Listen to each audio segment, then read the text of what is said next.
Hello. Hi, Blue. Hi, Nina. Yay to finishing Volume 6 today. Um, indeed. We're doing that. We're finishing Volume 6 of Remnants of Filth today, which is the second to last volume, and there's only 3 chapters left in Volume 6. So I think I'm gonna do what I did last time at the start of this volume and do like a preview start of volume 7 today. And I haven't really looked that hard. It depends on how long the chapters are, but a lot of times I do 5 and sometimes even 6 chapters in a stream. So I might be able to do like 2 chapters of volume 7 today. Um, and I also way back when I got like the special edition volume 7, I looked at some of the little, there are like these postcards, um, little art postcards of the covers, and then there's like this chibi art of the characters on the other side. And I haven't looked at the one for number 6 or number 7 yet, in case it's like spoilery. But I was thinking when we finish volume 6 today, we can look at all the chibi art. I know like way back I showed some of it on stream, but I think that was back when we were in volume 3, so we haven't seen everything. Oh,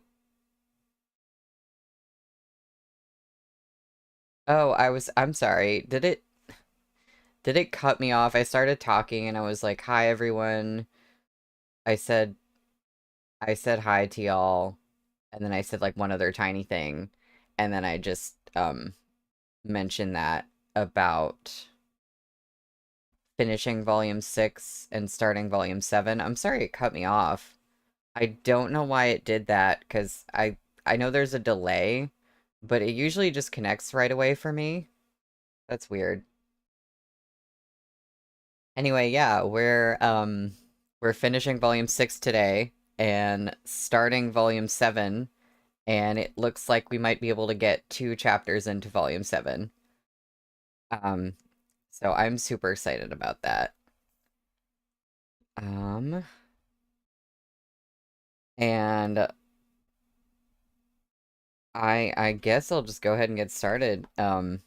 I was just thinking today, like, I can't believe we're already here. Like, I feel like I keep saying this, but I feel like I just started doing these streams, like, very recently, and then I'm like, oh my God, I'm almost done with the whole series. Like, how did I do that? Um, so we are on page 275 for chapter 187, which is called The Weapon of Warrior Soul Mountain. Murong Lian was a son of the Murong clan. Of course, he had his own holy weapon instrument. That's right. We were just introduced to his instrument last time. Um, he'd never liked it and almost never called on it. But in their most desperate hour, a holy weapon Huchin. It doesn't say Guchin, it says Huchin. A holy weapon Huchin, its sound box covered in dragon skin, was propped against his hip.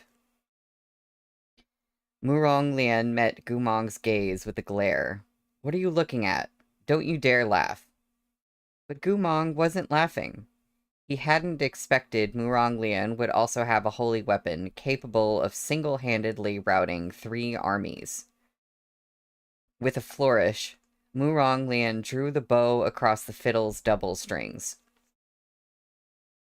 The Huchin's brilliant notes met the Swana's call from across the battlefield. The 2 sounds were like unseen dragons breaking through the water's surface, colliding in a roar of wind and thunder.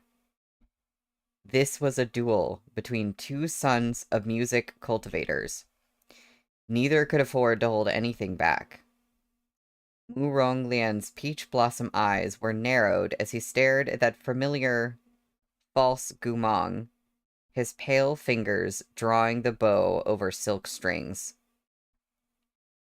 The sound grew sharper and sharper, more and more murderous, as the two forces tangled over the battlefield. Everyone's ears rang as spiritual energy roiled between the instruments. Oh, Blue, the stickers are safe? Like,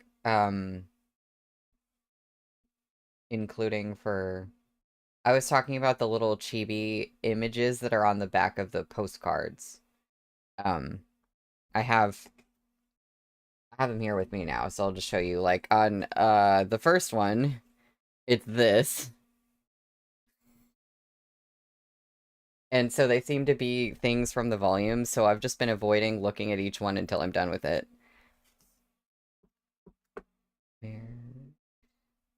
The pair of melodies intertwined like two Jiao dragons soaring through the sky. At times, Mu Ronglian's Hu Qin gained the upper hand. At others, the illusory Gumong's Feng Bo surged ahead. This sort of battle wasn't as bloody as that of blades clashing, but it was no less treacherous. Mu Ronglian flicked his wrist, and the sound of the Qin careened higher. After a few moments of falling behind, the illusory Gumong narrowed his eyes, his lips lifting slightly from the Suana's reed. The real Gumong caught the tell and shouted a warning. Watch out! Mu Ronglian was instantly on guard, drawing the bow across both strings. Just as his melody reached a climactic high, the phantom Gumong closed his eyes and lifted his fingers from the instrument's holes, leaning back to play the sharpest note. At that explosive sound, Mu Ronglian bent his head and choked out a mouthful of blood. Gumong cried out, Mu Ronglian, are you all right? Mu Ronglian licked a spot of crimson from his lips and looked up, his expression dark. I'm fine. It won't kill me, he muttered. He leveled a sinister gaze at the phantom Gumong across the field. But that illusion was already beginning to fade. As they faced off, it scattered from the impact of those lingering notes, becoming a hazy fog that slowly dispersed on the wind. A silence fell over the battlefield. Seconds after the illusory Gumong vanished completely, a burst of joyful shouting came from the army of Chonghua. It's gone. It's gone. Oh my god, Wang Shujun knew how to do that? Why hasn't he done it before? Gumong approached Mu Ronglian to confirm he was really uninjured and let out a breath. Why haven't you ever shown this off?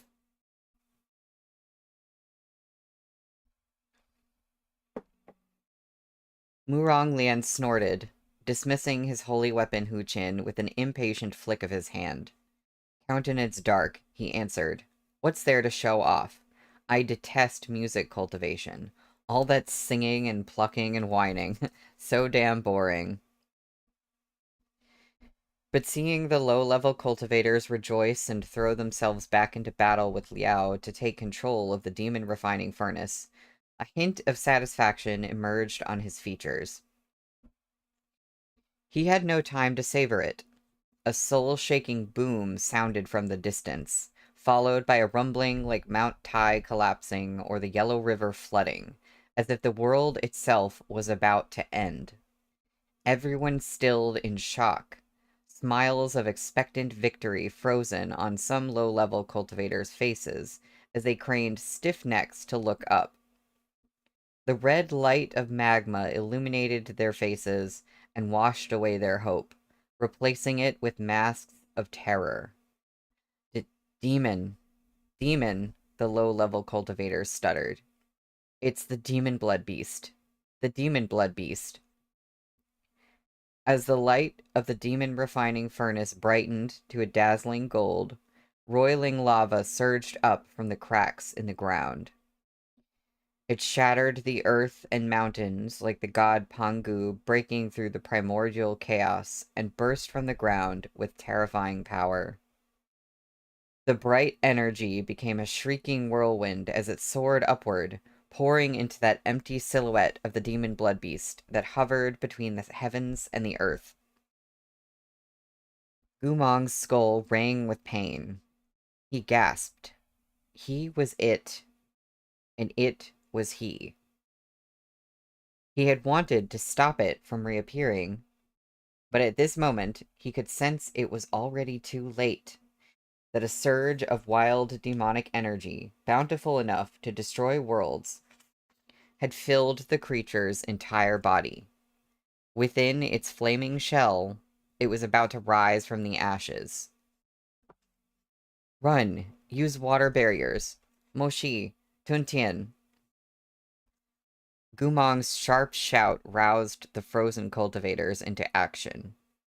Realizing a catastrophe was coming, they opened watertight barriers one by one to block it.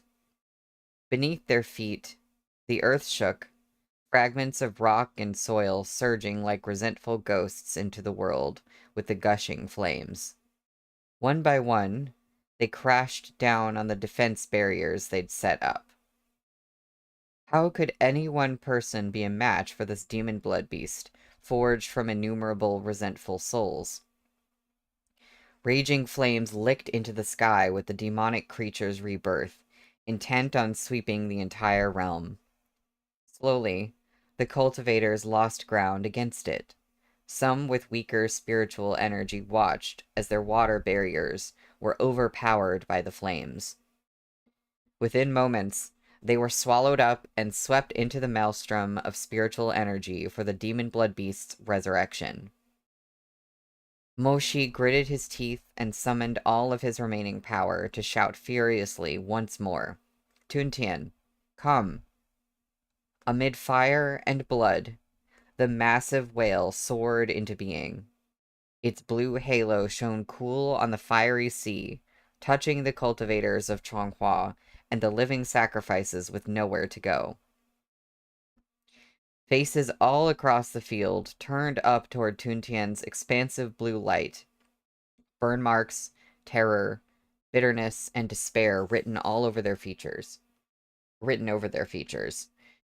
They looked through the flames as the demon blood beast shook out its silvery white fur, grew clawed feet the size of a palace hall, and blinked open a pair of clear blue eyes. Its howl shook the skies. Within this catastrophic destruction, that legendary beast of evil leapt out from the flames. It was tall enough to obscure the sky. Even craning their necks, those on the ground couldn't see where its body ended. All they could hear were its ringing howls. Atop the beast's head stood the figure of a man in robes of gold-trimmed white. He cradled a chin in his arms, robes billowing around him, and stared coldly down at the realm that was soon to bend to his will. The man floated downward, coming to a stable stop on the tips of his toes. This was the Guoshe of Liao, who had been overseeing the demon beast's rebirth behind the scenes. Jing Chen, go. The demon blood beast Jing Chen shrieked as it rose into the skies, bringing the seething flames with it as it flew toward the imperial barrier of Chonghua. It's coming. Form the array. Hurry and form the array. The defense cultivators stationed on the Chonghua side of the Fushui River shot countless beams of spell light to buttress the imperial barrier as Jing Chen slammed against the translucent wall with the force of a mountain falling into the sea. With a boom, a thin crack appeared on the barrier's surface. This ancient evil beast was too powerful. Even if the defense cultivators poured all their magic into mending the barrier, it might not hold past 3 strikes. Murong Lian and Mo Shi turned to assist them, but the Guoshe took this moment to raise his hands over his chin strings. He strummed once. 7 eyes of the 9-eyed Chin blinked open. Other than the false Gumong who had been scattered, and the final eye at the tail of the Chin, The phantoms of the Eye's masters soared out from all the others. Besides the Xuanwu armor and the Qinggong Grandmaster of Li Chun, who had long been revealed, the Guoshe had curated other demons and monsters, cultivators and evil spirits who resided within the Qin.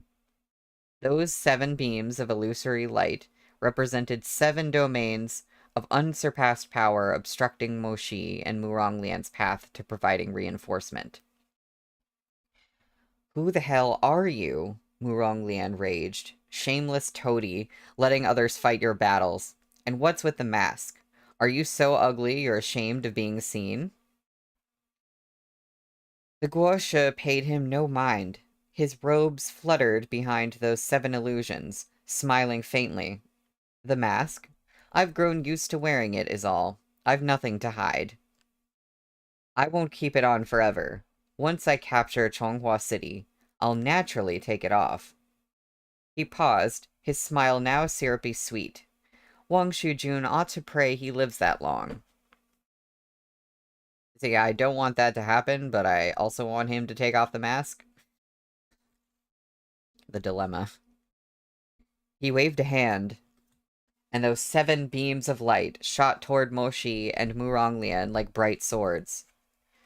Across the field, Gumong reached the Imperial barrier as the demon blood beast slammed against it with fangs bared for the 3rd time. Cries of alarm rose as the barrier exploded into countless shards of light, crashing to the ground like hail. The demon blood beast shook itself and broke through the last faltering screen of spells. It sprang into the air as if ready to swallow the skies and flew toward the capital. The cultivators on the banks of the Fushui hadn't expected the barrier to fall so quickly. For a moment, no one moved. They didn't know what to do. Yue Chunqing, who had led the bamboo warrior army and the herd of spiritual beasts, was the first to react. What are you staring at? Are you waiting for it to destroy the entire capital? Go stop it. The cultivators shuddered as they came back to their senses. But as they moved to give chase, they saw Gumong flying over on his sword, shouting loudly, "None of you pursue that thing." General Gu, you won't be able to catch it. But it's flying toward the city. Look how fast it destroyed the Imperial barrier, the city. It won't destroy the city. Everyone paused, taken aback by his confidence. The demon blood beast just returned to life, Gumong explained. It looks powerful, but only in comparison to mortals. It's still weak right now. After what happened with Murong Chen a few days ago, demonic qi has spread everywhere. This demonic qi will bring us certain death, but it's rare ambrosia for the demon blood beast. It will not destroy the city before it absorbs all of the demonic qi in it. As he spoke, they saw the demon blood beast come to a stop above the capital of Chonghua, hovering in the air. But it was as Gumong said. It didn't immediately attack, instead flying in several circles. Finally, it landed on a mountainside on the outskirts of the city, opening its ferocious maw to begin absorbing demonic qi into its body. Everyone stood terrified at the sight, but Gumong scoffed. Why not? The pup can help us with the civilians who've been afflicted with demonic poison. He turned to the soldiers. It's at its weakest when absorbing demonic qi. Watch carefully. That beast's fatal weakness is 7 feet below its heart. He then addressed Yue Chunqing. Yue Chunqing, come here. He came forward in confusion. Gumong straightened the young man's slightly crooked armor and looked up at him with azure eyes. I'm asking you to lead half of the defense troops to Warrior Soul Mountain right away. Yue Chunqing blinked. Why Warrior Soul Mountain? Gumong hesitated. There are records in the Liao Kingdom's military histories stating that those statues of Chonghua's rulers are actually a barrier formation.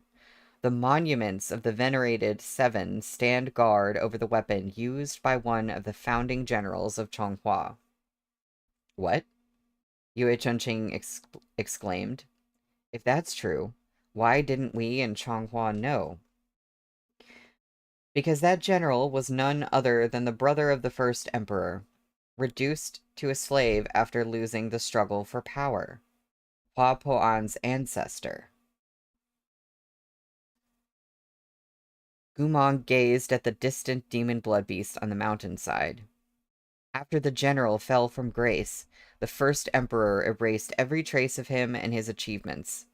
The extraordinary half-holy, half-demonic weapon he wielded was sealed within the peak of Warrior Soul Mountain, guarded by the statues. But the sealing barrier needed to be reinforced once every 100 years. Instead of revealing this secret, the first emperor made a rule. Whenever an emperor died or stepped down, whether or not they were worthy of the honor, the nation must erect a statue of spirit-suppressing jade on the peak of Warrior Soul Mountain.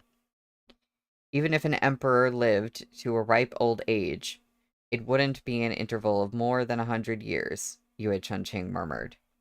The statues were just an excuse to reinforce the barrier. Exactly. Even so, the weapon buried there is so powerful, its killing aura hasn't dissipated, even after all these centuries. Despite its protections being renewed with each generation, every night when the yin energy is at its strongest, one can hear the drums of war, sounds of slaughter, and the thunder of marching armies on Warrior Soul Mountain. They all come from the weapon vessel. What kind of weapon is it? Asked Yue Chunqing. It's rumored to be a longbow, created by a weapons master using both holy and demonic power. Now, remember what I say next. If the rumors from the Liao Kingdom are to be credited, you'll only need half of the defense troops. Break the statues on the mountain peak, and make a blood offering from the palms of 100 people. The holy demonic bow should break its own seal. You'll need to combine everyone's power to create an arrow of spiritual energy. When the demon blood beast has absorbed all of the demonic chi from the city, loose the arrow and kill it. What about you? I'll lead the other half of the defense troops to cast spells from behind the demon blood beast to pin it down. The creature will be at its weakest after it's glutted itself on demonic chi. If we miss this opportunity, it will become invincible. Gumong held Yue Chunqing's gaze.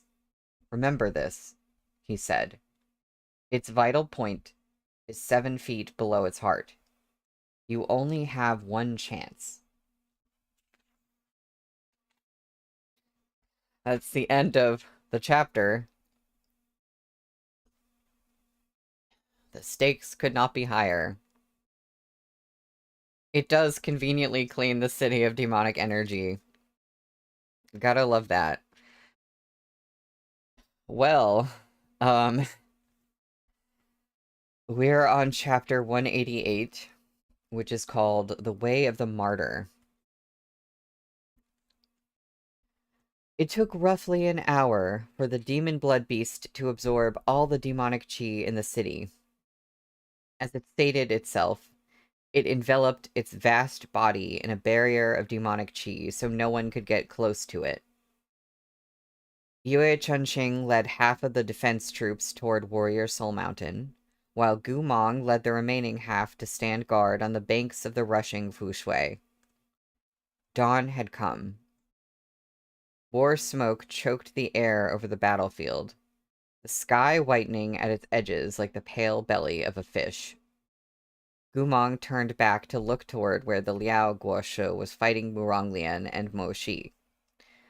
Perhaps there was something he wished to say, or perhaps he simply wanted to take one last, longing glance. Everything he needed to say had been said. The grudges were settled, the misunderstandings resolved. The only thing he couldn't have was the rest of his life. But how could such perfect completeness exist?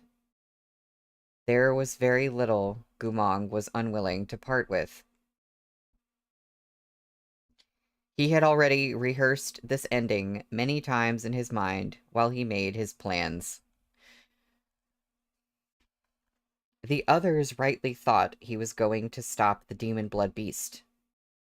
Only he alone knew how he was going to do it.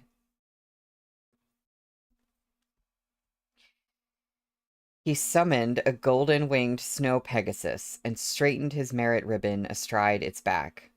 The tassel on his helm was crimson, the ribbon a flowing blue and gold. From atop the pegasus, he led his comrades charging toward the rear of the demon blood beast. The distant sounds of soldiers marching came from the direction of Warrior Soul Mountain. Looking closer, he could see the figures of Chonghua's squadrons approaching the burial grounds on the mountain's peak.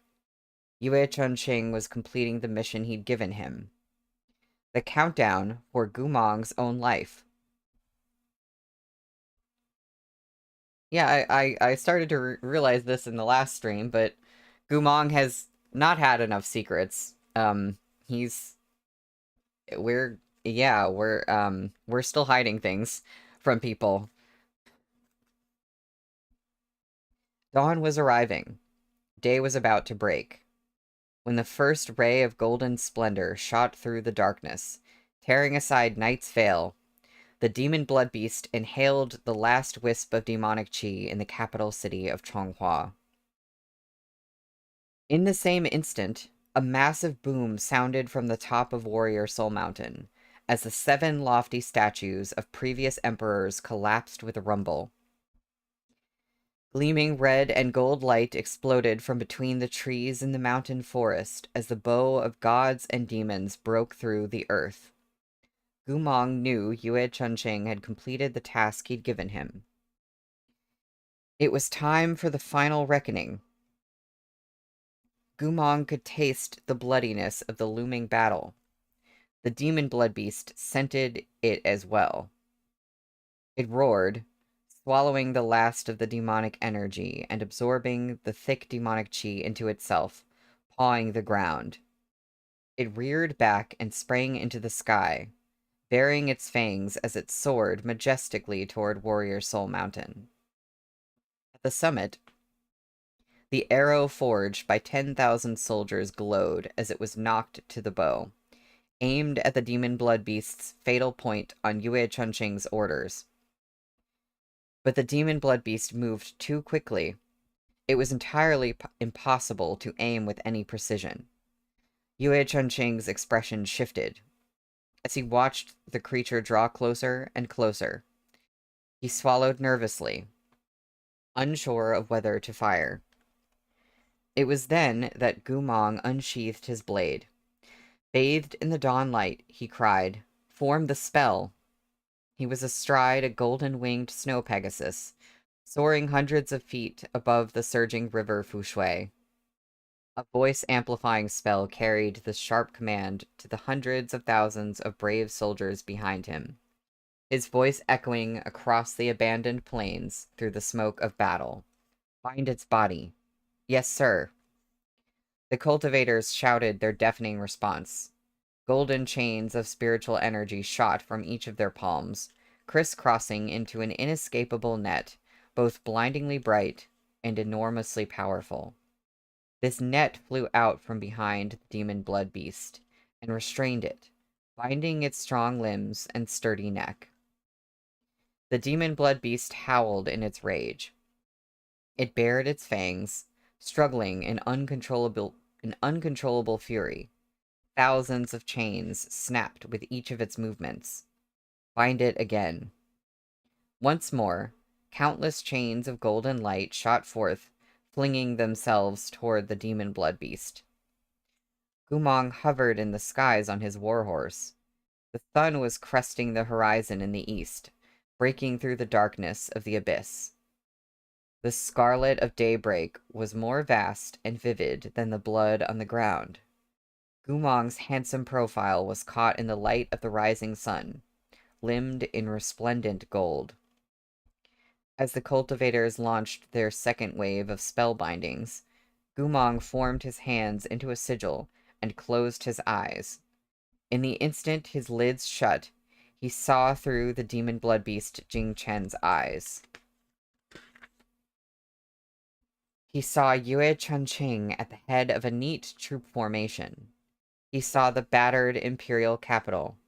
He saw crying children, helpless elderly, and the cultivators who never retreated. During the 5 years he'd spent in the Liao Kingdom, he had no choice but to harm these people. Now, as he looked at them again through the demon blood beast's eyes, he saw the despair that once kept him from sound sleep, saw the hatred that gnawed at him as a never-ending guilt. But this time, he no longer needed to grieve on their behalf. He could finally protect them. He would protect the living, the kind, the young, the new. Covered in wounds and drenched in bloody filth, he was willing to become mud, so long as they could grow beautiful flowers from the blood he shed into the soil. Meat Bun really needs to stop. Come, Gumong thought. He seemed to see another soul before him, the soul that belonged to the demon blood beast Jing Chen. It looked so evil and so massive, its head towering into the sky. But Gumong felt not the slightest fear or hopelessness. He walked toward it. Come, you are me, and I am you.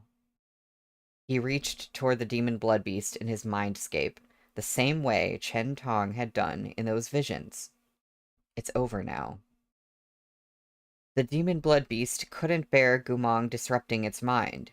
It was thoroughly bound, howling and in pain, but incapable of freeing itself.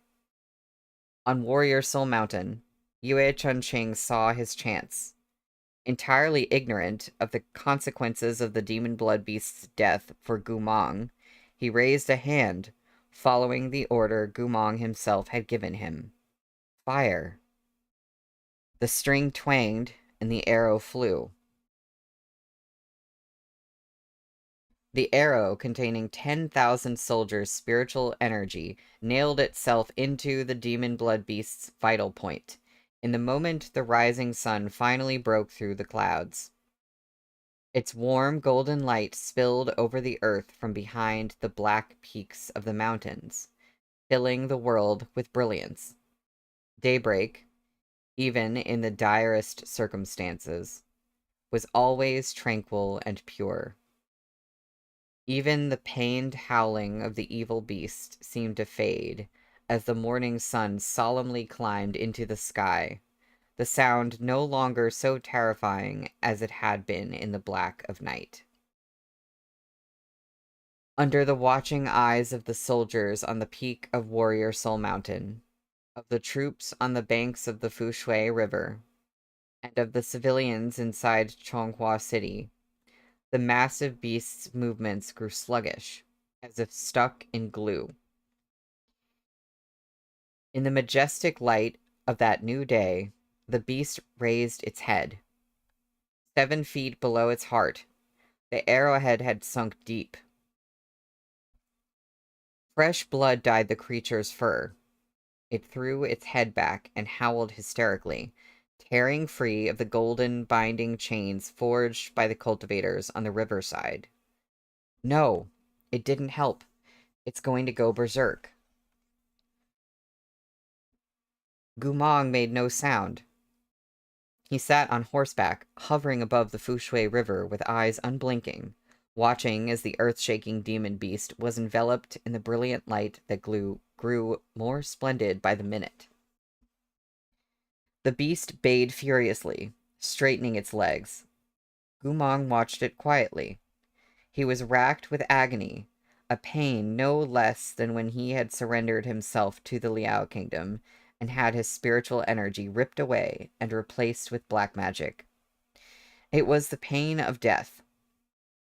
But this time, he didn't feel it, perhaps because he knew this suffering only belonged to the demon beast. Instead, he felt relief, reassurance, calm. Yet there was also reluctance and remorse. Many years ago, he'd stepped onto a thorny path and never thought of turning back. Because of this, he hadn't dared to make rash promises to Moshi about the future. He'd always felt it would be too unfair to Moshi. No one should give their whole heart to someone who is ready to sacrifice themselves at any moment. In Gumong's heart, the flowers of the world and his little Shidi were equally important. After having gone through so much, he still couldn't have both in the end. Gumong turned, looking toward Muronglian and Moshi fighting the Guosha in the distance.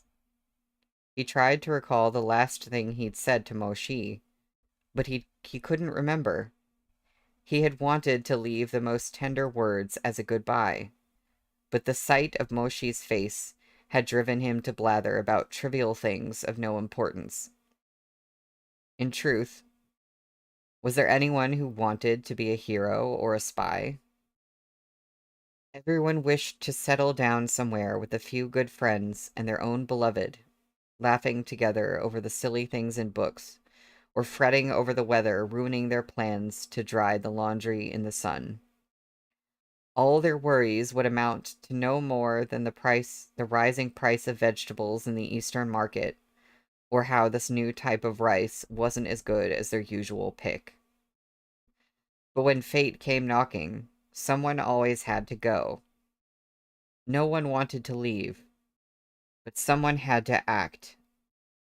Because he tasted the suffering of unanswered yearning and understood the pain of lovers separated, Gumong tenderly refused to let others experience it, too. But he had fallen in love and gotten attached, and, with one wrong move, forsaken the love of his life. Moshi, Gumong mouthed silently toward the man in the distance. His lips moved, but he didn't know what else he should say.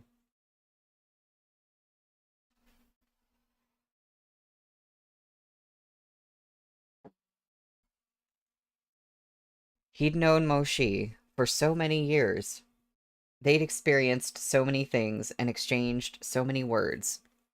What was there left that they both didn't already understand?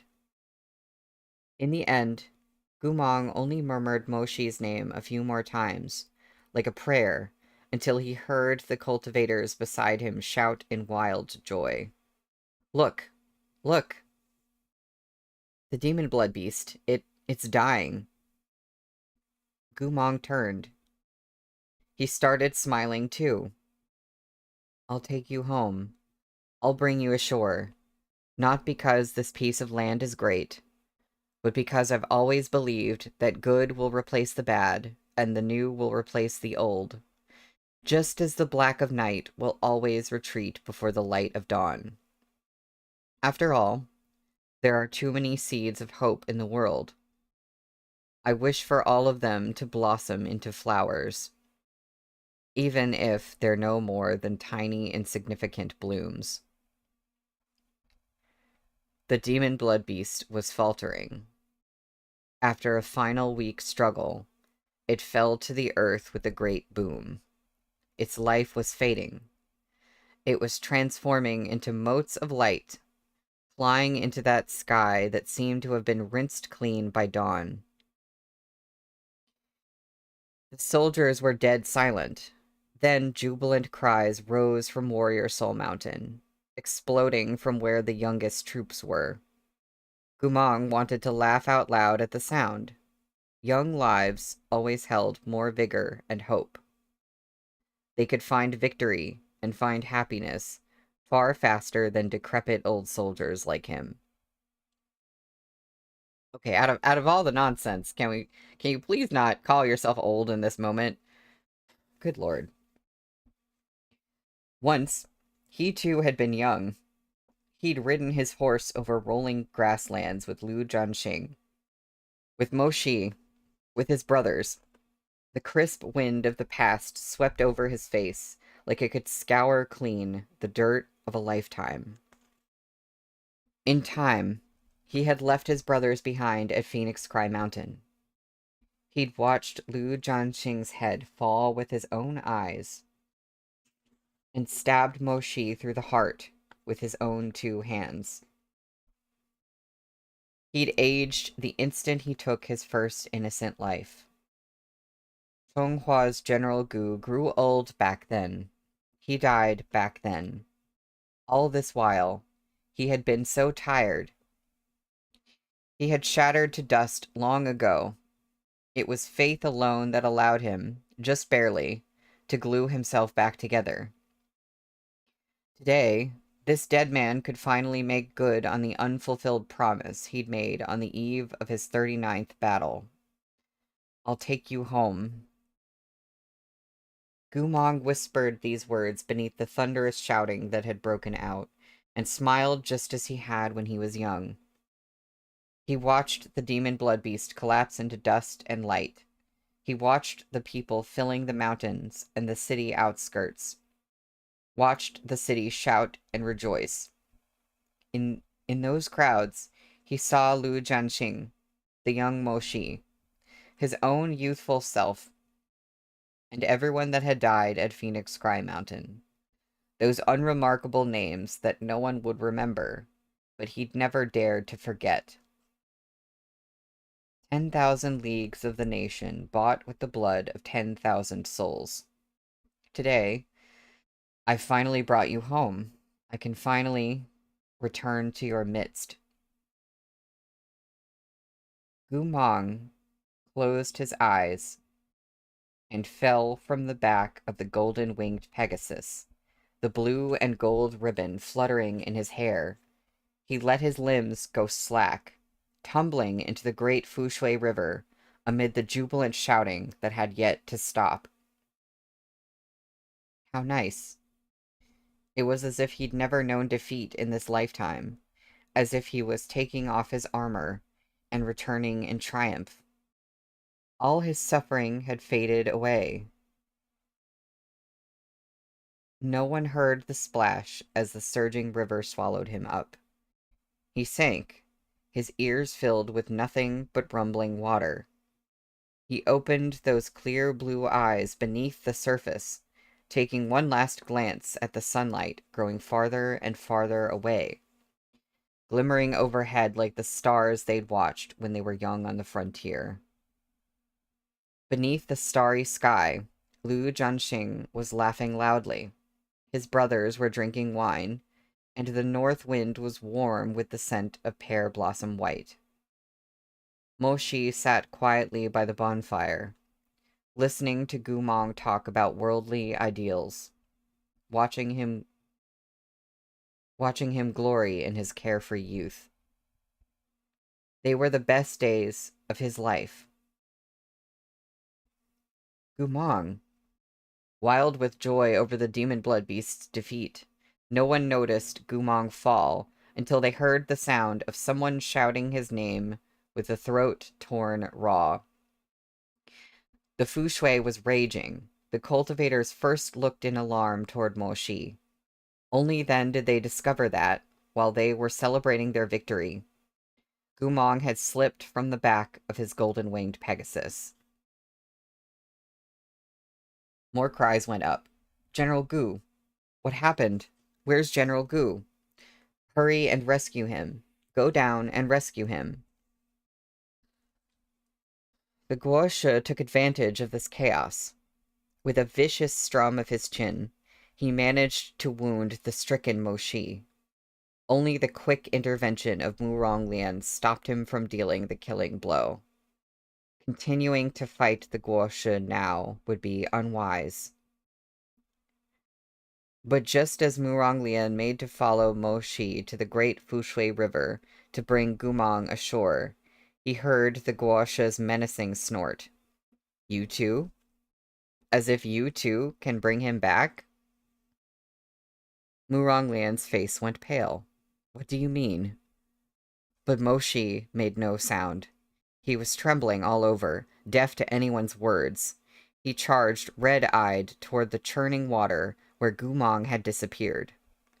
Muronglian couldn't stop him, and not even the guosha tried to block his way, letting him hurtle toward the banks of the Fushui. Muronglian turned toward the guosha. What the hell do you mean?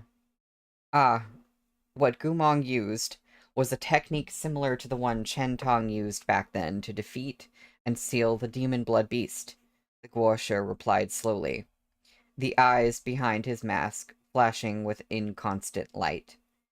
Tang killed the demon blood beast, and then he died. Today Gumong did the same. Bullshit, Muronglian cried, furious. The guosha burst into laughter. If you don't believe me, feel free to go look for him with Shihajun. Oh, and by the way, he stepped back toward the edge of the cliff behind him with the chin in his arms, speaking coolly. Back then, my attack on the city failed because of Chen Tong's desperate action. After hundreds of years, there's no way I would let the same trick stop me. This time, I refined a new spell before I retempered the demon blade beast Jing Chen. After a moment of shock, realization hit Muronglian. What did you say? The remaining color in his face disappeared. Your attack on the city back then? The guosha smiled thinly. Muronglian's face was as white as paper. So, you are...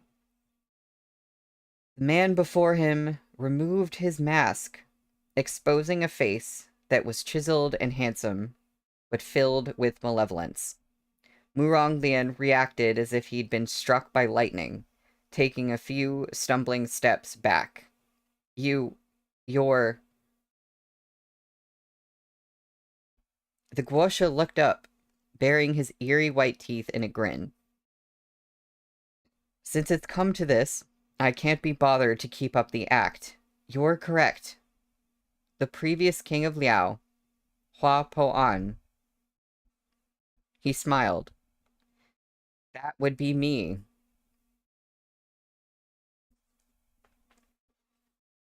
There's art, by the way. I've been trying not to look at it.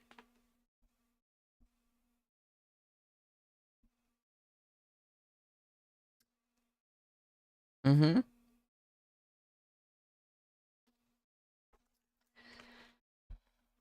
I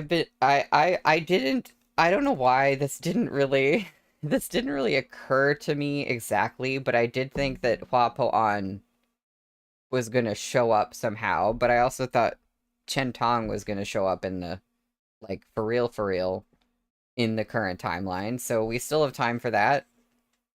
I don't know what, I don't know. I don't know, we'll see how that all works. Muronglian's throat had gone dry. He couldn't say a thing in that moment. He heard shocked shouts from the cultivators in the distance, on the banks of the Fushui. What's happening? What is this? He turned. A surging blood pool had appeared where the demon blood beast Jing Chen had vanished on the banks of the river. The dark pool seemed to have a life of its own, expanding outward as he watched. Hua Po-an shot a careless glance over, cocking his head and laughing. How does it look? I learned my lesson when Chen Tong gave his life for the country and added a new spell. If the demon blood beast is killed, its blood will become an endlessly expanding pool. Unless I give the order, it will continue growing without cease, swallowing the mountains and creeks, the city walls, the living, and the dead. If you refuse to surrender, I don't mind reducing Chonghua to an ocean of blood. He licked his lips, his voice sinking into an eerie timbre.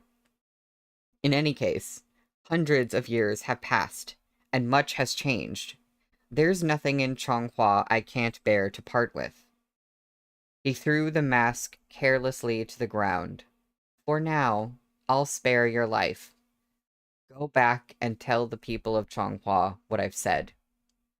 The blood pool will swallow Chonghua City within 10 days. I'll give you 10 days to decide.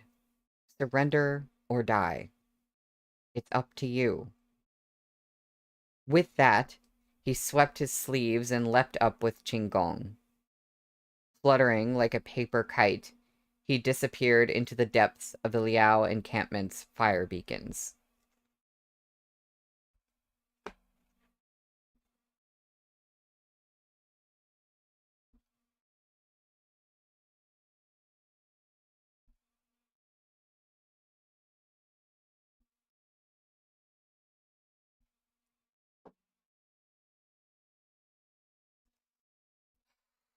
Well,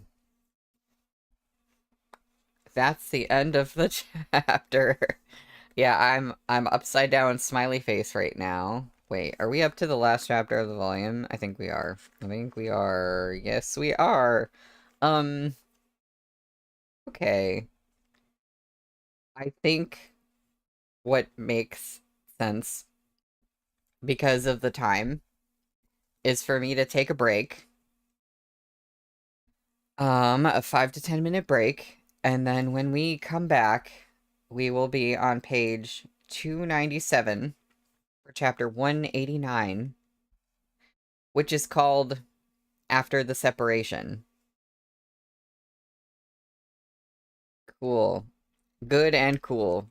Everything is totally good and cool. Um, Wait, before I go on break, Blue or Nina or someone, did you say it's okay to look at the volume 6 little chibi art on the postcard already? I think I saw that message somewhere. Because maybe we can look at the postcards except for... Okay, Blue did. Yes, okay. We're gonna look at all the postcards now except for volume 7. Um, yeah, no volume 7. I don't even have that one out with me. So, we know volume 1. Super cute and happy, right? A lovely thing to depict with chibi art.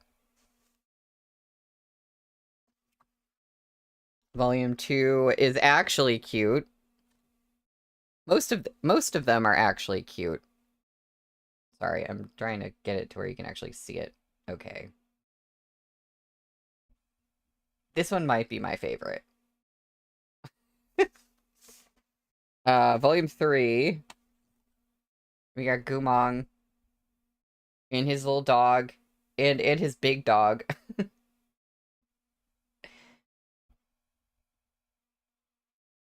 Oh, can we go back to... Oh, can we go back to those times? I'm sorry, I was like, wait, go back? Yeah, I also wish we could go back to those times right now, you know? Um, or you want... Okay. This is the volume 4 one with Tuntian. Lovely whale spirit. Volume 5. Volume 5, and I hadn't looked at this one before. It's Murong Lian. Chibi Murong Lian. We love him now. He's great. You know, sometimes. Okay, the one for volume 6. When... I feel really bad. I'm forgetting when this happened. Like, what specific scene this is referring to. Like, I don't know. I'm just blanking right now. But it's very, very cute. Um, I love it. Love the umbrella. So that's... Oh! Oh, that's Murong Chuyi and Yue Chunqing. Oh my god. Oh, okay. Well, okay. It's I didn't even see the little bamboo, the little guy. Hold on. I don't know. It's really it can be hard to see on here. But Yue Chunqing is holding little tiny bamboo guy. Um, that does hurt. That hurts. Yeah. Okay. Well, um, and then I guess when we finish volume 7 or at some point in volume 7, we'll get to look at that one. I love these, but they're larger than normal postcards, I think. But they're supposed to be postcards, so I don't really know why um they're so I could swear they're like bigger than a normal postcard. I don't know why Seven Seas did that. But like they're cute. Anyway. So now I am going to go on break, and when we get back we will have a whole lot of fun. Blue, you tried putting them in a photo album and you almost broke it. Oh no. Yeah, I don't know why they did that. Well, everyone, hold your breaths for the next chapter.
Hi.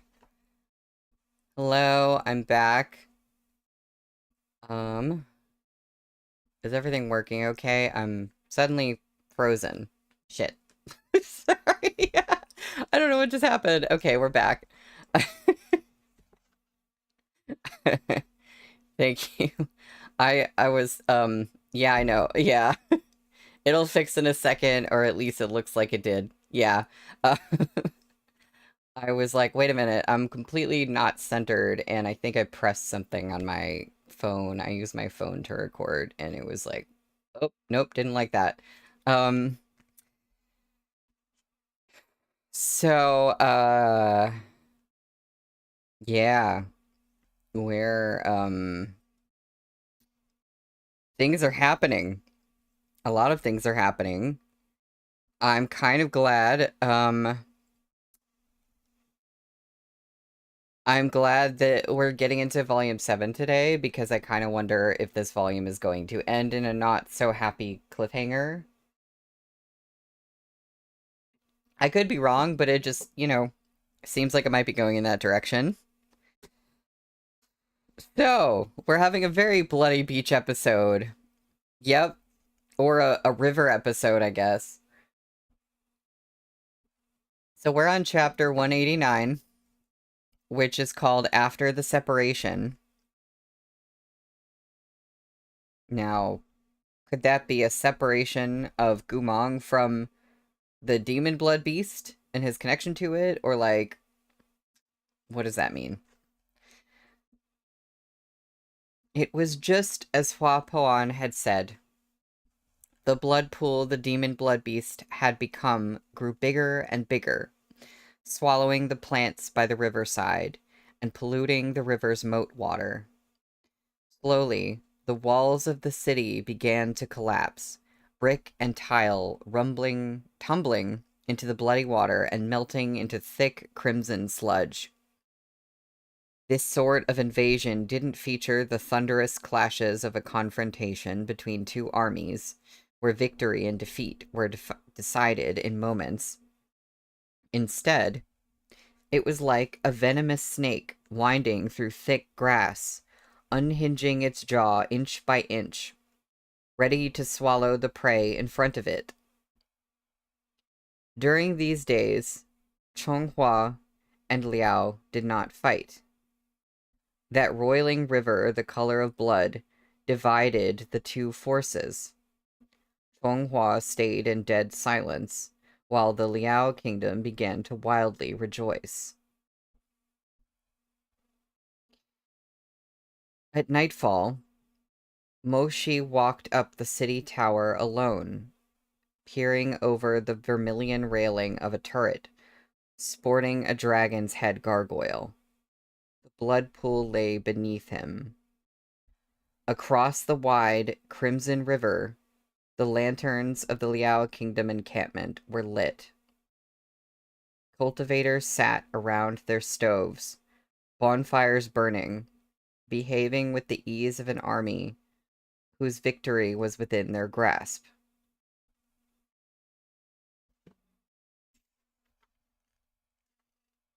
Li Wei, the housekeeper of Shihe Manor, had accompanied Moshi. He waited quietly beneath the turret with his hands crossed in his sleeves and his head bowed. Housekeeper Li, a low-level cultivator, asked him in concern, "Is Shihe Jun okay?" Li Wei was silent. Despite his silver tongue, there was nothing he could say. Was Moshi okay? He wasn't sure. No one could answer this question. I think everyone can answer this question. I think he's very not okay. After Gumong lost his life, the soldiers of Chonghua thought Moshi would go mad. They thought he'd collapse, that he'd self-destruct, that he'd want to die from heartbreak. But he hadn't. Chonghua's cultivators threw spell after spell into the blood pool the demon blood beast had become, but they couldn't dredge up Gumong no matter which methods they used. They couldn't even recover his corpse In the end, it was Moshi who told them, "Stop looking, go back and rest. The war is not yet won." He and Gumong had both lived lives of military glory, paid for with 10,000 sacrifices. They'd seen too many separated by the chasm between life and death amid the fires of war. The brother you drank with one day might become a lifeless corpse the next. They had no time to grieve, no time to internalize the tragedy, no time to digest this person's death. Everything was done in haste. Duty forced a general back to clarity of mind, because the war was not yet won. If a soldier lost control from grief, they might pay with their life. If a commander lost control from grief, they would drag all their men to their deaths. Moshi knew he didn't have that right. The only thing he could do was stand a little while longer, gazing at the blood pool and the Liao army, leaning over the railing above the sea of blood where his beloved had lost his life. But only for a little while longer. The low-level cultivator couldn't help asking, "Is Shihajun not sad?" This time, Li Wei replied quickly, "He doesn't have a heart of stone. Of course he's sad." Li Wei sighed inwardly, gazing at Moshi's solitary figure beneath the starry sky. On the night Gumong fell into the blood pool, it was Moshi himself who ordered the cultivators back to the city to rest, forestalling them from any meaningless attempts at rescue. Many had been shocked at Moshi's cold-blooded composure. Only Li Wei knew what Moshi had been like that night after he returned, in that room of Shiha Manor where Gumong had once lived, where he shed all his status and duty. Li Wei had thought to tidy this room whose owner was gone, but before he pushed open the door, he glimpsed the silhouette of Moshi's back where he sat at the little table. The letters and notes Gumong had written were spread out over its surface. Moshi was reading them, page after page, by the light of that dying lamp. The events and observations Gumong had recorded were all happy things. Very rarely did he complain about anything. Moshi sat and buried himself in the beautiful past that Gumong had left behind. Fondo whined as he lay by his feet, as if asking where Gumong had gone, as if asking him, "Why hasn't Gumong come back?" After a few moments, Moshi lowered his head. Low sobs finally came from within that room. They were suppressed, just as he suppressed the shaking of his shoulders. But how could it all be contained? He had bitterly endured for so long. All that was left to him was grief, suffering, and duty. Beyond that, he truly had nothing else. In the past few years, he'd experienced false betrayal, genuine mistakes, and the aching pain of separation. Each time, he would tell himself to bear it for a little while longer, endure it for a little while longer, and this too would pass. When he saw Gumong a few days ago, standing beneath those banners, snapping in the wind and glowing with vitality, he'd thought all their suffering had come to an end. He thought that after this battle, he would have finally held on long enough to attain his lasting companionship. But in the end, the only thing left for him was this empty little room. The owner of the room had left, as if he'd merely been staying as a guest. Few signs of his occupancy remained. It seemed that, after experiencing so much suffering, the reward For Moshi's endurance wasn't lasting companionship, but an eternal separation.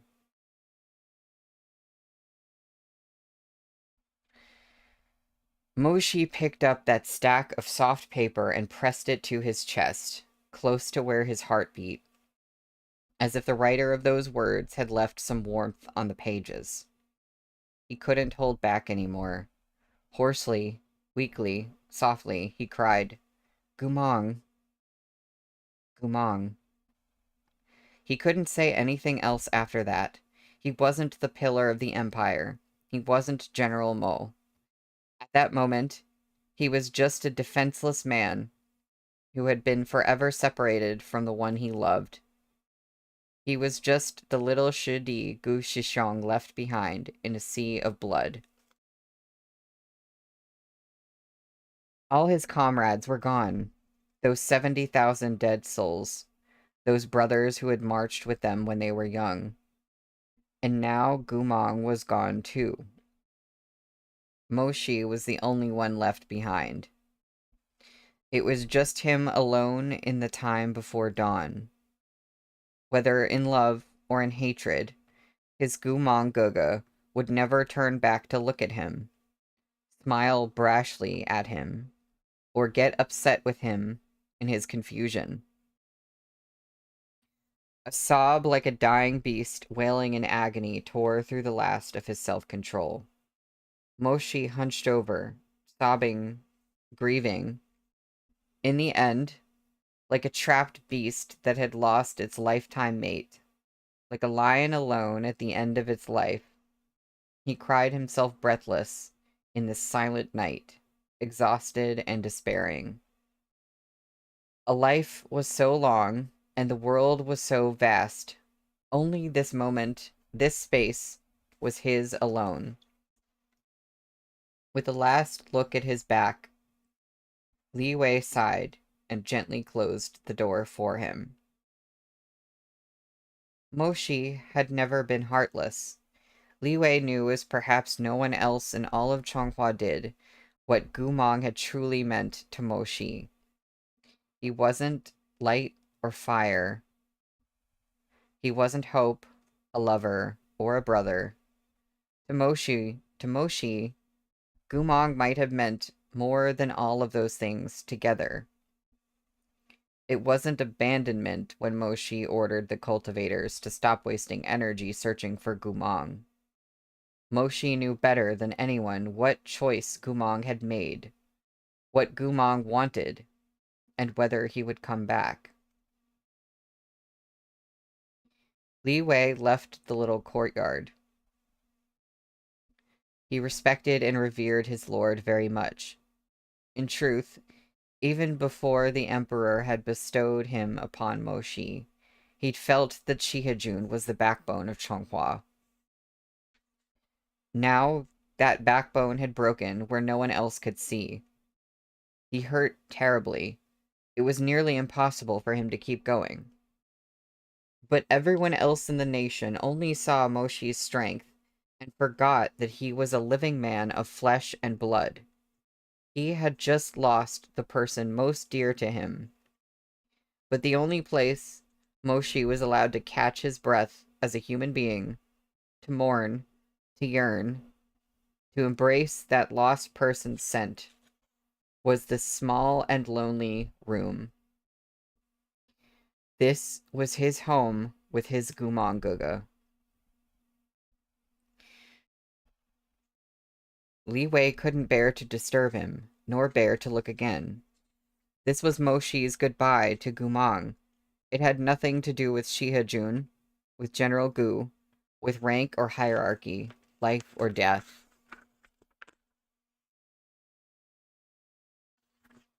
Or anyone else. He was the housekeeper of Shiha Manor. He would keep the secret for his lord till the end.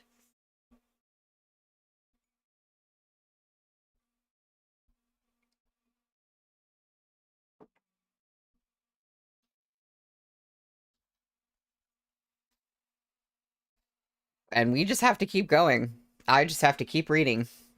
Yep. By the fourth day, a good chunk of Chonghua City had been swallowed by the blood pool. The residents were evacuated to other quarters of the city and watched as their homes became a sea of blood. Thankfully, Yue Chunqing was familiar with mechanism techniques. Within the records Murong Chuyi had left behind, there was a scroll concerning how to quickly build homes for refugees.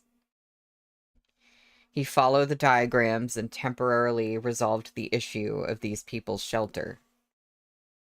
That was Murong Chuyi's work. Yue Chunqing thought that if his fourth uncle were alive, he would have done a much better job than he had. But his Xiao Jiujiu was no longer here. Only Yue Chunqing could continue to carry Murong Chuyi's gentleness into this turbulent world. Fourth uncle, I might not have done it as well as you, but... He looked up at the starry night sky. His fingers, blistered from overwork, were trembling, but he didn't put down the bamboo warrior he was working on. But I will do everything you wanted to do, according to your wishes. I am Yue Chunqing, your nephew, head of the Yue clan, and your successor.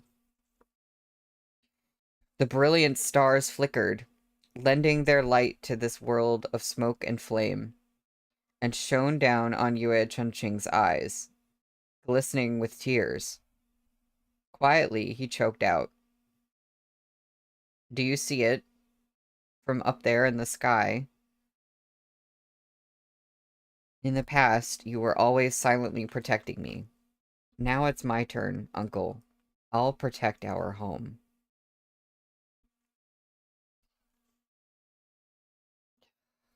Meat bun. Yeah, please give us a break. Yue Chunqing had spoken for more than himself. Everyone in Chonghua was currently fighting to protect their home and country. In the past, this nation had been no more than a field of scattered sand. But because people like Gumang and Murong Chuyi had made their sacrifices in fresh blood, and because they would have nowhere to go if they lost this battle, everyone understood the situation they were in. That scattered sand had finally gathered into a strong and solid wall. The blood pool expanded without end, but in the face of despair, the people's tenacity grew instead of disappearing. They all looked for a way to reverse their situation. On the fifth day, while all of the nobles and top commanders were within the Bureau of Military Affairs in the palace, studying methods to stop the blood pool from growing, a guard came to report. Shihajun, Wangshujun, Princess Mengzi. The guard made his obeisance toward the three most powerful and reliable people before him. Medicine Master Jiang is back. He's waiting outside the hall. When Jiang Fuli came in, everyone was shocked stiff. Though his wife Su Yu wore a white veil that hid her face, the cup she held slipped from her hand and smashed into fragments on the ground. Fuli, you... Jiang Fuli wore a set of green and silver robes, but the luxury of their weave couldn't disguise the exhaustion that hung about him from his travels. The most shocking detail was his eye. That night-blind left eye of his was wrapped in snowy white bandages, mottled with crimson bloodstains. Entirely sightless. At the crash of the teacup, Zhang Fuli looked calmly over at Su Yu with his clear almond-shaped right eye. In the moment their gazes met, they seemed to exchange some secret knowledge, and Su Yu sagged pathetically. Moshi heard her say in an almost inaudible whisper, "Preceptor."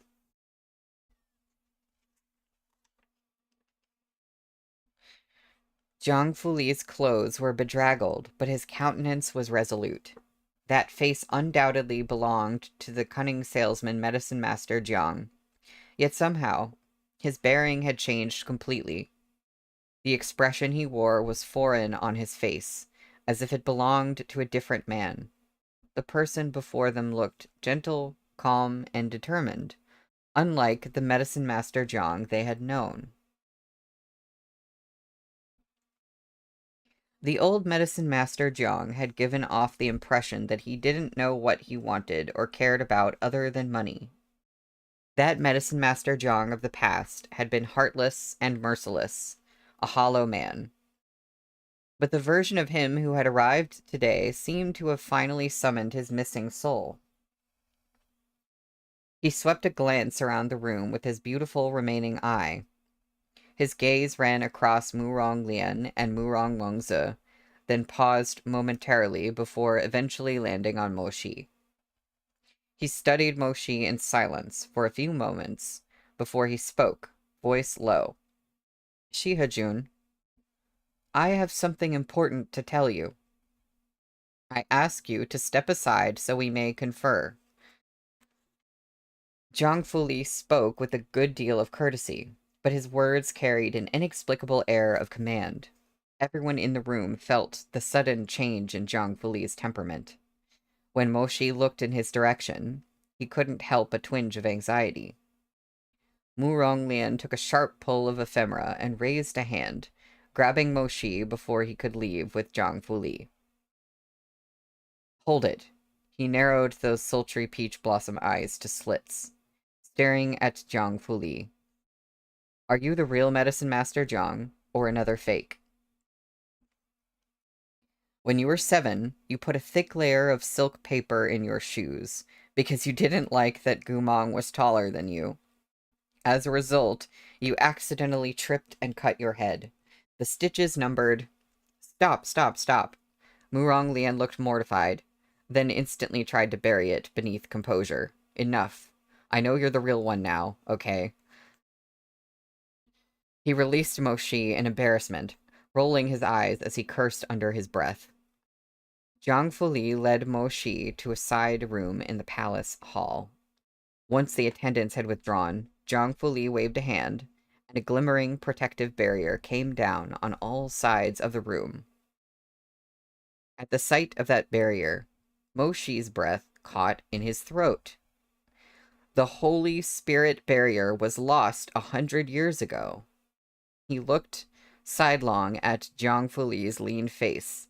The medicine master's expression was resolute, but his cheeks were sunken. Su Yu Rose murmured, "Preceptor," echoed in his ears. An outrageous thought exploded across Moshi's mind, and the question was out of his mouth before he could stop it. Who are you? Silent, Zhang Fuli sat down before the table. The room was very quiet, lit by the shimmering light of that Holy Spirit barrier. Moshi could hear the sound of his own heart pounding. After a span, he quietly tried, "Preceptor Chen?"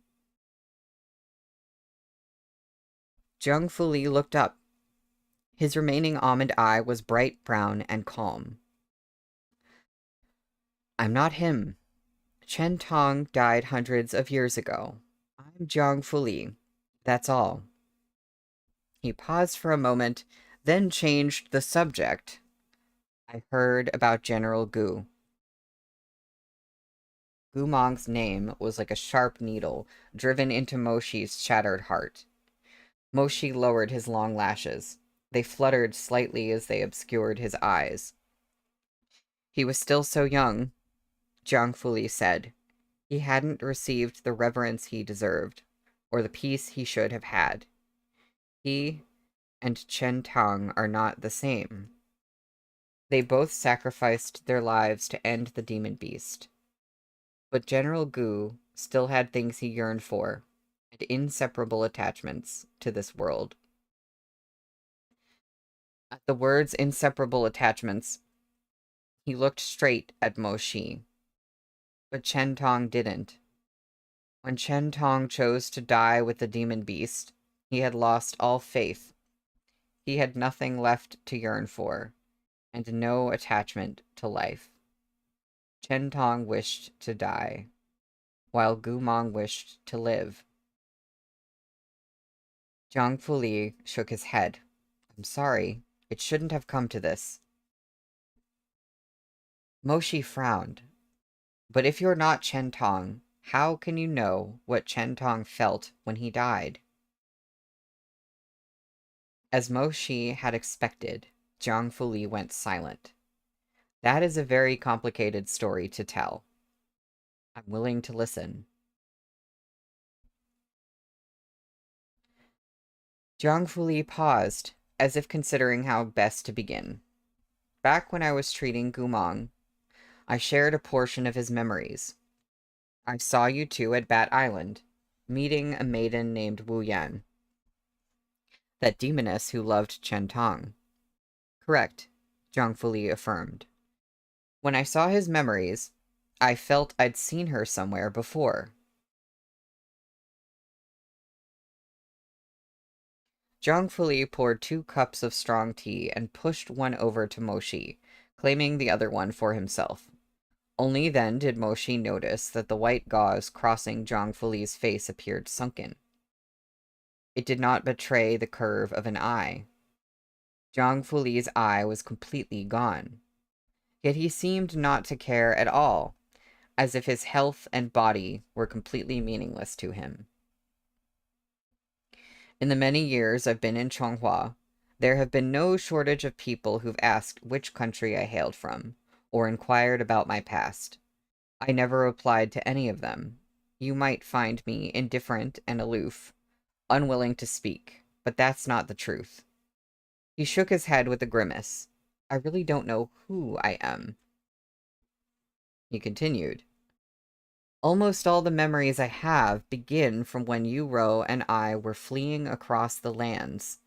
She said I was ill, that I forgot my past, and I, lost and confused, believed her completely. My identity, my origins, my family, everything I said was what Yuwu told me.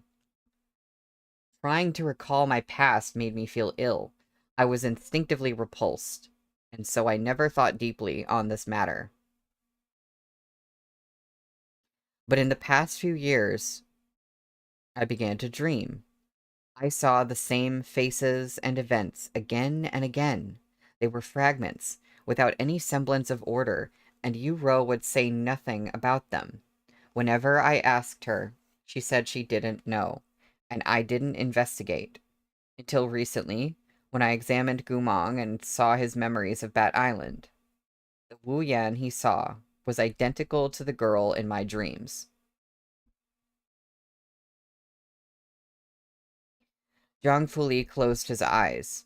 I thought that if I went to see Wu Yan, I might learn what kind of person I used to be. Moshi remembered how distracted Jiang Fuli had seemed after he treated Gumong, for this to be the reason. So these travels of yours, said Moshi, were to visit Bat Island? That was just one of my stops. I went to other places as well. Do you remember that paradise of eternal spring, where Wu Yan first met Chen Tong? Moshi nodded. I found that, too. It's actually an islet on the back of a Xuanwu. This Xuanwu made an oath with Chen Tong's ancestors to guard a lost piece of the Flame Emperor's sacred tree. Moshi's eyes went wide. The Flame Emperor's sacred tree. The first tree in the human world. The king of all trees? Yes, Jiang Fuli said. The Flame Emperor's sacred tree, king of all trees, 10,000 flowers of the human world blooming from one trunk. A piece of high tong wood from this tree was lost in the mortal world. By coincidence, 1,000 years ago, it landed in the hands of Chen Tong's ancestor. Chen Tong's clan knew the sacred tree was a formidable weapon, that its power was nothing to be trifled with. If the news of it spread, there'd be countless challengers trying to take it for themselves. The Chen clan had always abhorred conflict, and thus they sealed this piece of sacred Haitong wood within Xuanwu Island and spoke no word of it to outsiders. Within the sacred tree, however, dwelled a sentient spirit. In order for the spirit to remain peaceful and honorable, uncorrupted by malevolent energies, the head of the family was obligated to live on the island for a month each year to play the chin and teach it. Moshi understood. When Wu Yan encountered the strong immortal energy, the ever-blooming flowers, and the spring-like mildness of all seasons on the island, she'd incorrectly assumed Chen Tong was its source. In truth, she'd been completely off the mark. The immortal energy came not from Chen Tong, but from the branch of the ancient tree Chen Tong was guarding. It's been centuries since Chen Tong passed, said Moshi. His clan was wiped out in the last brutal battle with Hua Puan. It should have been hundreds of years since anyone visited that immortal island. What did you see when you went to look? Was the sacred tree still there? It was, replied Jiang Fuli. When I found that Xuanwu Island, I saw that the plants were flourishing and the flowers were thriving. Over hundreds of years, the Haitong branch had turned that island into a place brimming with the sacred tree's energy. But I also saw that Haitong tree had begun to attain consciousness. When I played a piece Chen Tong played before, the flowers on the tree bloomed as if it liked it. Perhaps in a few hundred more years, the Xuanwu seal won't have the power to hold it anymore. It may fall into the vast ocean of its own volition and go take a look at the human world. As Zhang Fuli finished his tale, he smiled. I'm curious about its future, but the final destination of this piece of sacred wood, hundreds of years down the line, isn't something a mortal like me can control.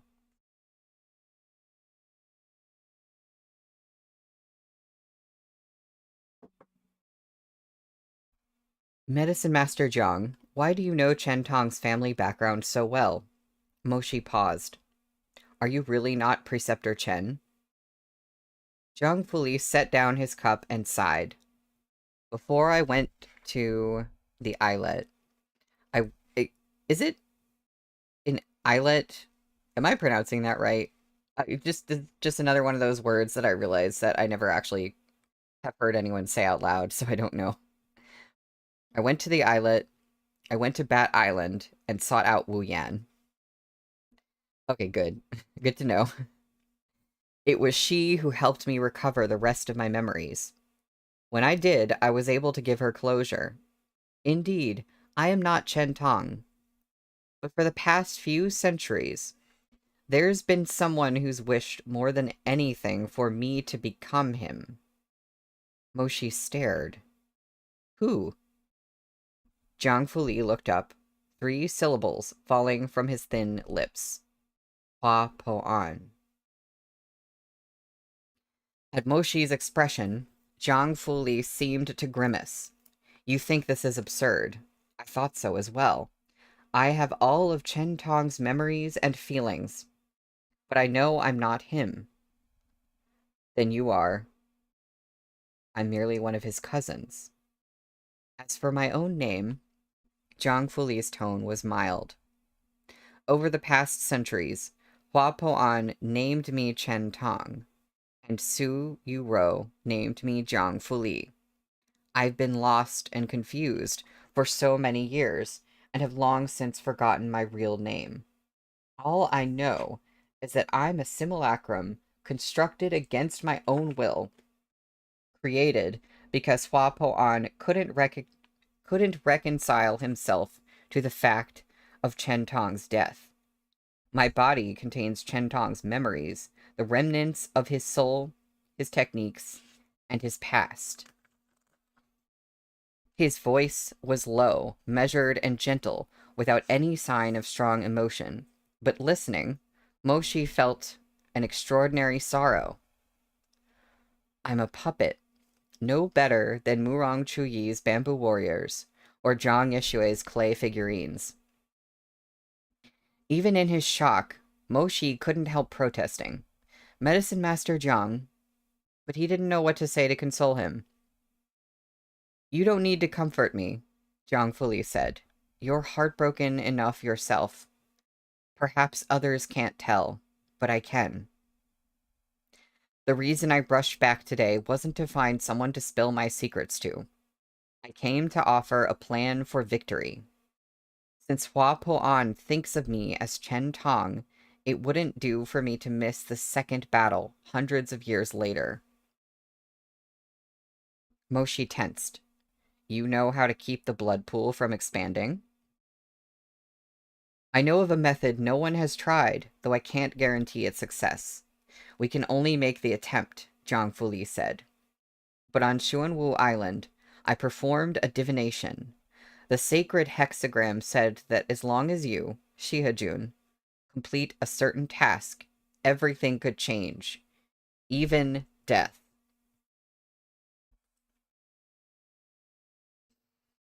Realization dawned. Even death. Correct. Moshi's eyes flickered to life. What did that mean? Although he found the idea absurd, his blood rushed faster, the fingers he'd balled into fists quivering slightly.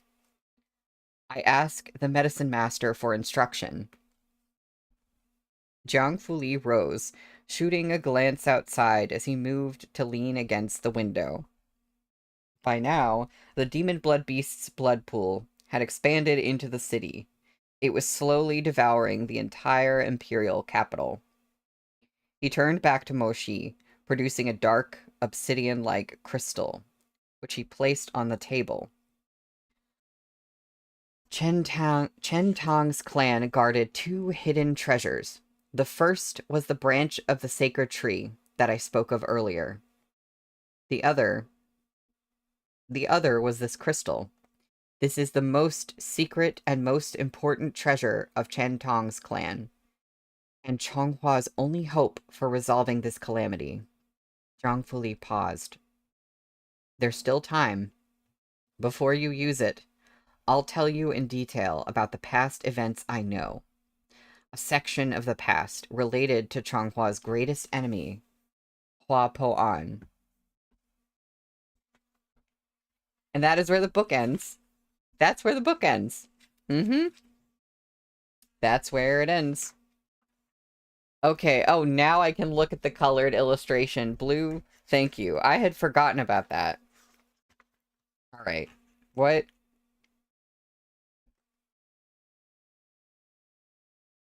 Okay. Oh. Okay.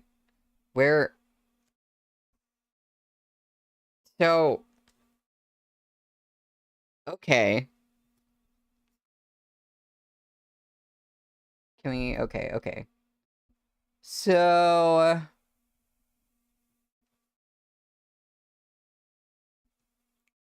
I, I'm... My brain cells have stopped... my brain cells have stopped working a little bit. Okay. What? We are... Yeah. Our boy... The Wapo on the Gorsha, he's not looking too happy. And I guess... Is it... Yeah. Who is to the right? That's a good question. So probably Chen Tong in the center, Zhang Fuli and his wife to the left. Yeah, that would make... Well...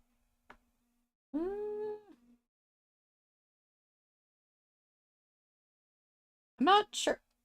His... Who is the person on the right? I don't... Is it Zhang Fuli and his wife to the...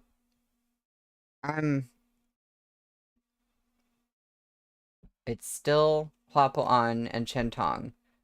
but back from when they were master and disciple. Okay, that makes sense because I thought it looked like a man standing next to uh the other man, but I'm not sure. But then yeah, who is on? Who is over? Of course it's very conveniently. This is like super hard to see. So I got no idea about this person. I don't know. See, this art I don't know if this art would have spoiled me. I think I would have just been very confused. But it's good to look at it now and, kind of try to figure that out. Um, Interesting, there's ginkgo leaves falling. It's all Chen Tang. They have the same hair. Oh, yes, okay. So it's just like Chen Tong seemingly alone on a very burnt, messed up scroll. Well, this is interesting. Okay, so we're done with volume 6, and I can start volume 7 and probably only get one chapter in, actually. Yeah. So, we did that. That was all right. So Meat Bun is sending us on another bring someone back from the dead mission. I assume it's gonna work a little bit differently. Uh, there's a double spread extra colored. Yeah, okay. I'm not gonna open any extra, illustrations in volume 7, so don't worry. But let's look at the front cover.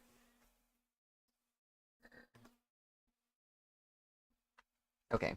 Okay. All right. Well, first off, I knew that I knew unless Meat Bun is the cruelest author imaginable, and I wouldn't quite call her that. Um, I knew based on this cover illustration that Gumong wasn't just, this wasn't gonna like end in tragedy. We just don't quite know how we're gonna get here, but that's our volume 7 cover. It's so weird because it's so pretty, and something about the art on this one, it really, I don't know, it stands apart from the rest of the series cover art, which, I mean, I guess that makes sense. It is the last volume and all that. So, not looking at inner illustrations. I'm not looking. Um, well, probably all the pastels. Yeah, the color scheme is really different. There's like some purple. Yeah. Um, you know, I have some thoughts about that high tong tree, but I guess we won't talk about that. um, well, we're on chapter 190 in volume 7, and this is called Before the Flower Broke the Darkness. Great chapter title. Also, hold on one second. I have to plug my phone into the charger because the battery is going to die. My face was doing a thing. Like an expression, or you mean like the video is weird? Because I'm just about to plug my phone in because it's battery low, so that might be why. I don't know. Um, but I'm not sure if that's what you meant, Blue. Wait, come on. Okay, okay. Oh, okay, okay. Good. There were thoughts. This convoluted tale began when Hua Po-an first learned of his own identity. Zhang Fuli's voice was brittle as crushed jade as he recounted those events from many centuries past. Hundreds of years ago, Hua Po-an had been a slave in the academy. Even then, his personality was unyielding, and he refused to bow to the rules. Other slaves accepted their fate from the moment they were born, But when Hua Poan saw those noble young masters in their splendid coats of brocade and plush furs, he had always silently asked himself, why wasn't he the one to enjoy such luxuries? Why was he born into poverty, while others wanted for nothing from the very first breath they drew?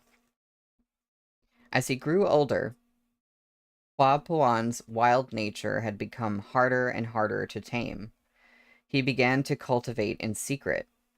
He discovered that he could master in a day techniques those noble children couldn't manage in weeks or months. In time, he discovered the reason behind his extraordinary talent. When Chonghua was founded, his own ancestor had been a step away from becoming emperor, but because his brother schemed against him, he had suffered a grievous defeat and lost everything. At that moment, Hua Poan realized with a start that this was what people meant when they said history was written by the victors. If his ancestor hadn't been so soft-hearted, if he had killed his brother first, then wouldn't Hua Poan be the one living in fathomless glory today? Wouldn't he be someone who trampled carelessly over servants and slaves? He, Hua Poan, was not a slave. He had missed the throne by the thinnest of margins. After learning these truths, Hua Poan felt no more doubt in his heart when he looked at the noble young masters. He felt only hatred, scorn, and ridicule. He gazed upon those useless aristocrats with the eyes of a falcon, watching as those middling idiots tried and failed to reach heights he'd cleared with ease. His glory had been stolen from him, and his heart filled with a loathing that flourished like weeds. But Hua Poan was a clever man. He understood that rash use of brute force would end with his severed head rolling upon the ground.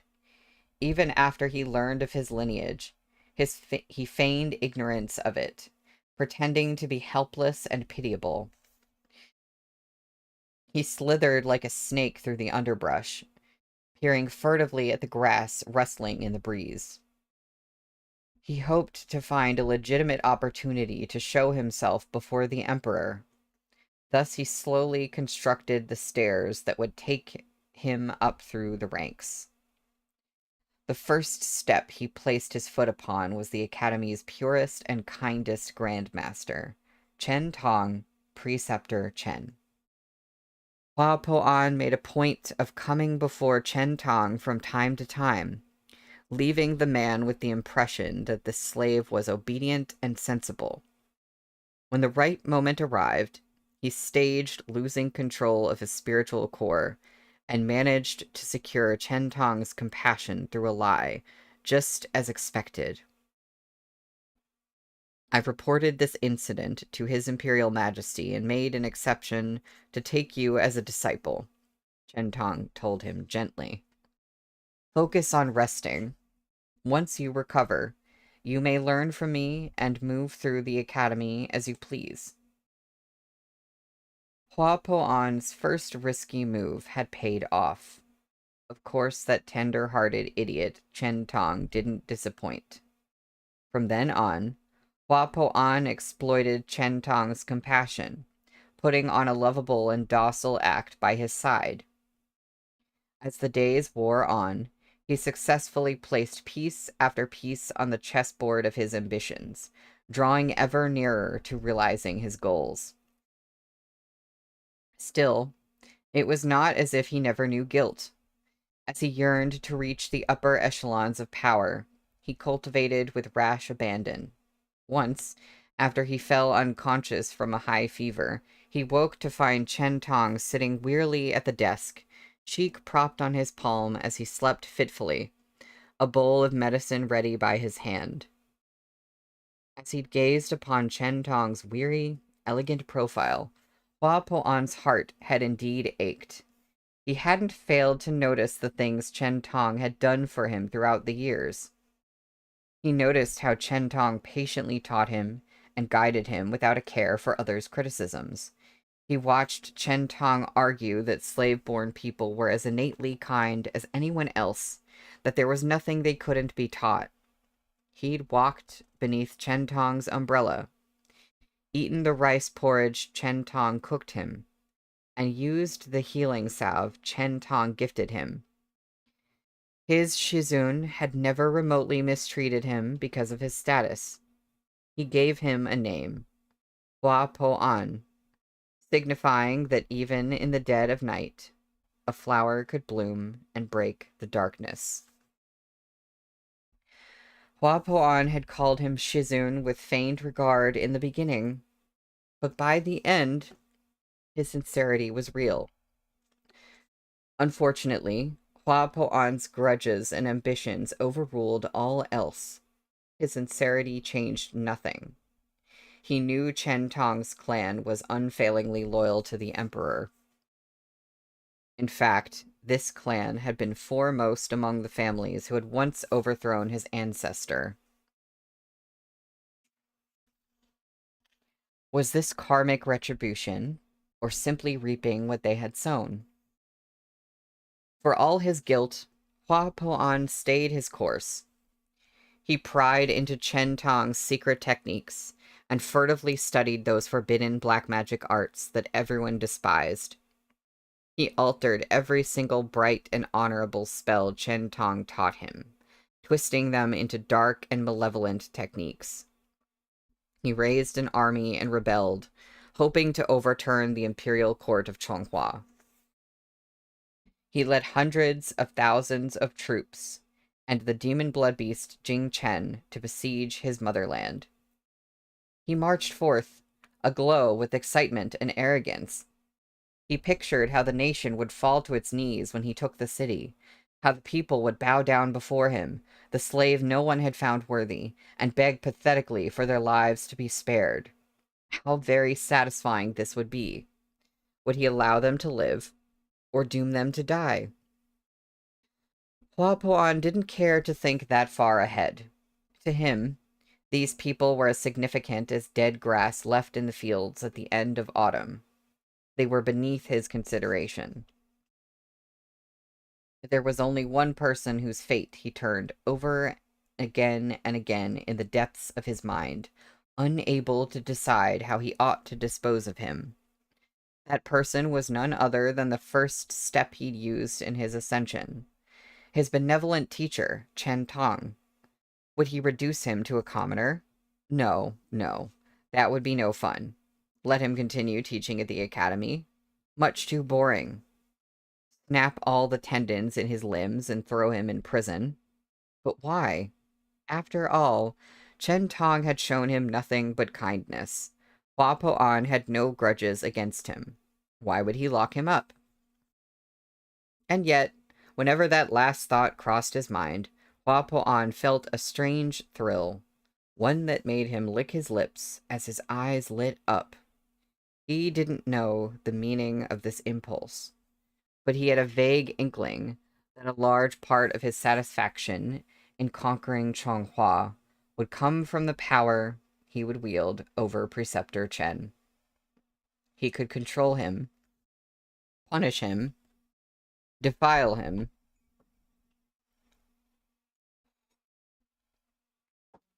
His pupils contracted slightly, joy shining from his bold and youthful face. Hua Po An had plotted out the conclusion to this game of chess thousands of times, but never once had he anticipated that Chen Tong would die.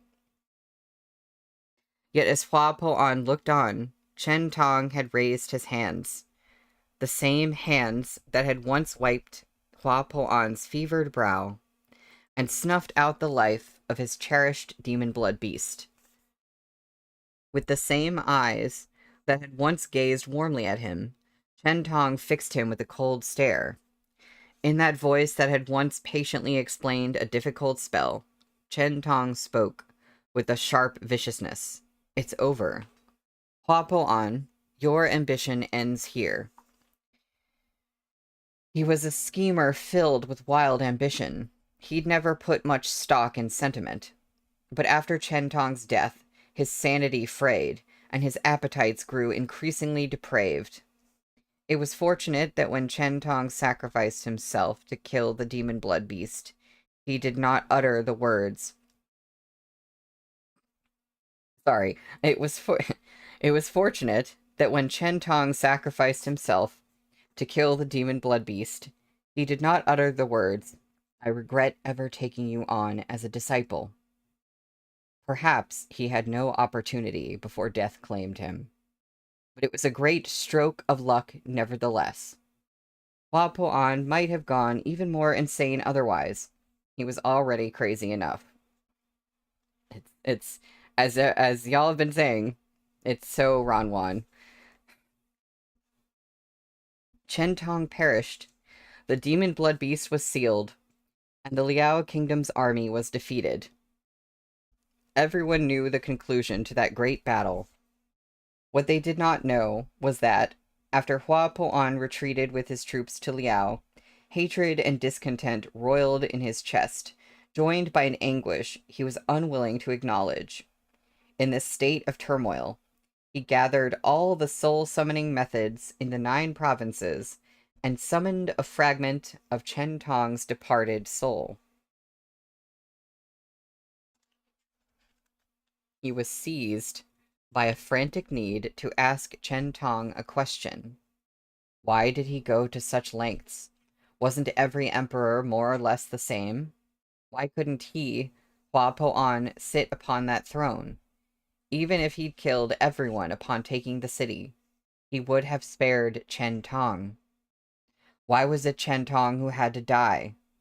The singular person he wanted to keep alive had perished with the demon beast to save the same useless masses Hua Po-an wished to cut down like weeds. Over and over again, using all sorts of spells, he attempted to piece together the remaining scraps of Chen Tong's soul. With each failure, the hatred in his heart festered by degrees. Chen Tong was indeed a lapdog of Chonghua's emperor, Hua Po-an thought. He had foiled Hua Po-an's revolt, and now he wanted to destroy his heart as well. Tormenting him like this was his retaliation, was it not? Still, Hua Po-an was undeterred. No one could turn him from his course. Finally, there came a day when he captured one of Chen Tong's cousins. Using this blood connection, he succeeded with the soul-summoning method that had previously failed. Hua Po-an triumphantly poured Chen Tong's soul into that living body and revived Preceptor Chen. Yeah, are we sure that his name is Chen Tong and not Chu Tong? Yeah, apparently. Deep within the Liao Palace, within a golden bed canopy, countless thoughts had surged through Hua Po-an's mind as he faced the man he'd lost and regained. His teacher, who had died and been resurrected. But what he did was something even he himself hadn't expected. He plundered Chen Tong's newly awakened body. It seemed a cruel joke. Had he gone to such pains to bring a dead man back to life, solely for the pleasure he could get off his body? Yet that night, he devoured without restraint the man he'd snatched back from the depths of the underworld, like a traveler dying of thirst, drinking from a sweet spring. When the exhausted Preceptor Chen passed out, Hua Po-an held him, gazing at the pale tears of humiliation that had gathered in the corners of his eyes. Forget it, he thought. He no longer wanted to ask. He no longer wanted to ask Chen Tong why he had sacrificed himself with the demon blood beast, why he had died for the sake of his country. None of it mattered anymore. It was all in the past. At that moment, Hua Po-an felt a profound sense of peace, as though he'd always yearned to have Chen Tong like this, and had finally awoken to his desire today. At last, he was satisfied, but he was the only one who felt satisfaction. Chen Tang, whom he'd hauled out of death, lived in horrific agony, facing the consequences of his own actions every single day. He was a once powerful man, yet he had no choice but to lie beneath his own disciple in submission. He was trapped in a cage, and the people in the world who knew he was still alive could be counted on a single hand. His greatest source of terror was the fact that he had no idea when these days would end.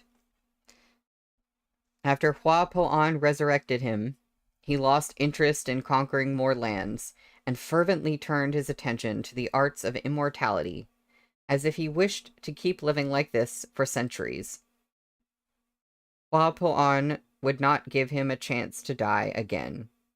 In all absurdity, having experienced Chen Tong's previous death, Hua Po-an's mad whims only grew madder. He believed Chen Tong chose to die with the demon blood beast because he cared too much for the lives of those irrelevant people. Chen Tong, he thought, should never care for others ever again. To this end, he devised all sorts of ghastly methods to sunder what connections Chen Tong retained with the outside world, one after another. He concocted medicines that made him forget his family, and devised poisonous curses that excised all his fond feelings. There was nothing he wouldn't put to use. When he discovered a dark art that could sever Chen Tong's fated connections in every cycle of reincarnation to come, he gleefully cast the curse. No more would his teacher form bonds of marriage, family, or friendship. Only after Hua Po-an had ensured Chen Tong would live beneath a lonely star forevermore did he feel at ease. Only then could he be certain Chen Tong wouldn't ever sacrifice his life for someone else again. But perhaps because a trace of Chen Tong's innate goodness still remained, or because he so stubbornly refused to surrender, the Liao Kingdom's high priestess, who was in charge of his care in the palace, fell for him in tender-hearted love. This priestess was none other than Su Yuwu. Throughout the years, she saw Chen Tong struggling as he tried to resist Hua Po-an's malevolent spells, saw him subjected to suffering that defied the will of heaven, saw him forced to live a life worse than death. She admired his strength, but increasingly struggled to witness his plight in silence. One day, she decided to act. While Hua Po-an was away on a long campaign in the northwest, she took Chen Tong and fled the palace. After fighting their way through myriad dangers and obstacles, the two of them finally escaped the borders of the Liao Kingdom. Her aid wasn't purely selfless. She had fallen in love with Chen Tong and intended to marry him. But Chen Tong's fated bonds had been irreversibly severed by Hua Po-an. All of Su Yuwu's efforts and sincerity were in vain. And more critically, the torture and dark spells Chen Tong had been subjected to at Hua Po-an's hands continued to scramble his memories and deepen his pain. Su Yuwu couldn't bear to see him suffer so grievously. I'm just pausing a second because I didn't realize how long this chapter is, and but I have the time to keep going over. I just I could have cut off at the end of volume 6 today actually, but I'm so glad that I didn't. Su Yuwu couldn't bear to see him suffer so grievously. She therefore made a decision. Before she'd fled the palace, Su Yuwu had stolen one of the most precious treasures of the Liao Kingdom, an ancient heirloom Hua Po-an had taken from the Chen clan, the holy artifact called the Reversal Stone. It had long been said this stone was capable of changing the past, but Chen Tong's clan had only guarded it, never putting it to use. Hua Poan had tried to pry its secrets from Chen Tong's lips to no avail. Regardless, immense power resided within the stone. Enough, Su Yuro believed, to alter the course of fate. She created an array with the stone in its center, casting a spell that sealed away all of Chen Tong's memories and curses, thus giving him a new life. Preceptor Chen disappeared, and the man who rose from the sickbed was Zhang Fuli. Spells cast with the reversal stone carried a heavy price. The backlash devoured half of Su Yuro's lovely face. One half retained its peerless beauty, while the other became warped and demonic. She had no choice but to hide her face behind a veil from then on. When she had finished, she secretly embedded the reversal stone in Zhang Fuli's left eye. The stone had a unique property. It absorbed spiritual energy from the surrounding world each night and entered a temporary resting state. This was the reason Zhang Fuli couldn't see clearly through his left eye after nightfall. So he doesn't have that eye anymore. So I wonder who has that eye now. Su Yuro and Zhang Fuli continued to travel as a pair. Gradually, Su Yuro discovered the terrifying depth of the mark Hua Poan had left on Chen Tong's mind. Zhang Fuli barely remembered anything from before the reversal stone's spell, but every so often he'd ask, without warning, "Did I once have a lovable and clever little disciple?" One balmy afternoon, when the peach blossoms were first beginning to bloom, Zhang Fuli sat by the window and silently copied out a sword manual. "What are you working on?" Su Yuro asked curiously. Zhang Fuli was placid and mostly affectless. Such was his usual demeanor after being sealed by the reversal stone. He often reminded her of a walking corpse. Yet this was the only way he could live in relative ease, rather than being trapped in sleepless agony. "I don't know either," he said. "This just came to mind, so I scribbled it down. They look like decent sword forms." A closer look left her speechless. It was the water-parting sword manual. These were the sword forms Hua Poan had most favored when he practiced in the Liao Palace. A sword of 5 years turns the seasons. A sword of 10 years turns back time. This sword's edge, sharp enough to part the waters. This life, too short to part my heart from yours. You know, that also feels like it has a little bit more meaning now in regards to Moshi and Gumong. Gumong falling in the water, parting the waters, you know. The water-parting sword was the first set of sword forms Chen Tong had taught Hua Poan after taking him as a student. Chen Tong had reportedly developed them, specifically for Hua Poan's martial strengths and weaknesses. Whenever Hua Poan had spoken of this, his face had become suffused with crazed glee, though sorrow still lurked in the shadows. Hua Poan had later learned countless formidable sword techniques. The water-parting sword was by no means the strongest. Chen Tong, too, had developed many excellent techniques in his life. The water-parting sword was hardly his most noteworthy creation. And yet, despite having lost all of his memories, Zhang Fuli still had the ability to serenely write out each of the sword forms. As Su Yuro watched his brush move across the paper, she didn't know what to feel. Zhang Fuli looked up. "What is it? Do you know the origins of the sword manual?" She lowered her lashes in panic. "No, I don't know either." The two of them hid in the depths of a nameless forest in the mountains for many years. In the palace of Liao, Hua Poan had studied the forbidden techniques of immortality and dosed both Jiang Fuli and Su Yuro with those arcane medicines. In order to let Jiang Fuli rest and recover, and because she was afraid of Hua Po-an chasing them down, Su Yuro concealed them within a barrier. As the years slipped by, she lost track of events in the outside world. By the time she felt it was time to venture out of the mountains and speak to others, centuries had passed. She realized with some astonishment that Hua Po-an's secret forays into immortality had actually succeeded. Upon asking about the state of each country, she learned that many small nations had fallen and been replaced, and that Chonghua had seen several generations of rulers.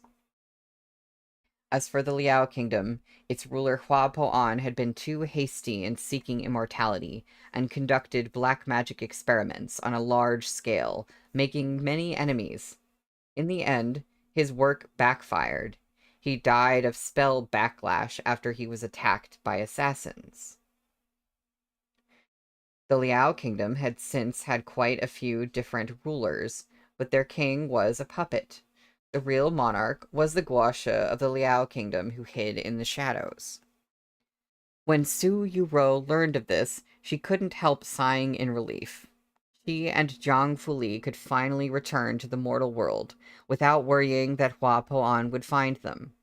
Still, she felt a faint trepidation. The tales of that mysterious Guosha stirred in her a vague sense of familiarity and foreboding. I can't speak. A few years later, she found evidence for her unease. She and Jiang Fuli had been in seclusion for hundreds of years, cultivating healing arts in the remote mountains. Upon re-entering civilization, the two of them roamed across the realm, familiarizing themselves with the world at present, while saving many innocent commoners caught in the fires of war. On one occasion, they passed through a little village in Lichun, where they came upon a massacre committed by Liao Kingdom cultivators. There, Jiang Fuli rescued two orphans from certain death. The older one had clutched at his younger brother, begging the masked Jiang Fuli to take them in. Jiang Fuli's memories and emotions were sealed away. Nothing should have shaken him. But as he stared at the young boy kneeling before him that day, he did something Su Yuro never expected. He produced that handwritten water-parting sword manual and gave it to that youth. There's not much point in me keeping this sword manual. Its techniques are too weak. But if you learn it well, you might be able to use it as the foundation for some of your own sword methods. It'll be enough to keep you safe. After they returned, Su Yuro asked him why he'd done it. I don't know, Jiang Fuli had said, absent-mindedly grinding medicine. The way he looked when he knelt and begged me for help seemed familiar somehow. Su Yuro felt a twinge of alarm. Yes, someone once knelt before you just like this, hundreds of years ago, in the Academy of Chonghua. A young slave with ravenous ambition knelt pathetically before you and begged you to save him, and you spared his life. Su Yuro said none of this out loud, but she raised her eyes to the hazy gray of the sky. It was the rainy season.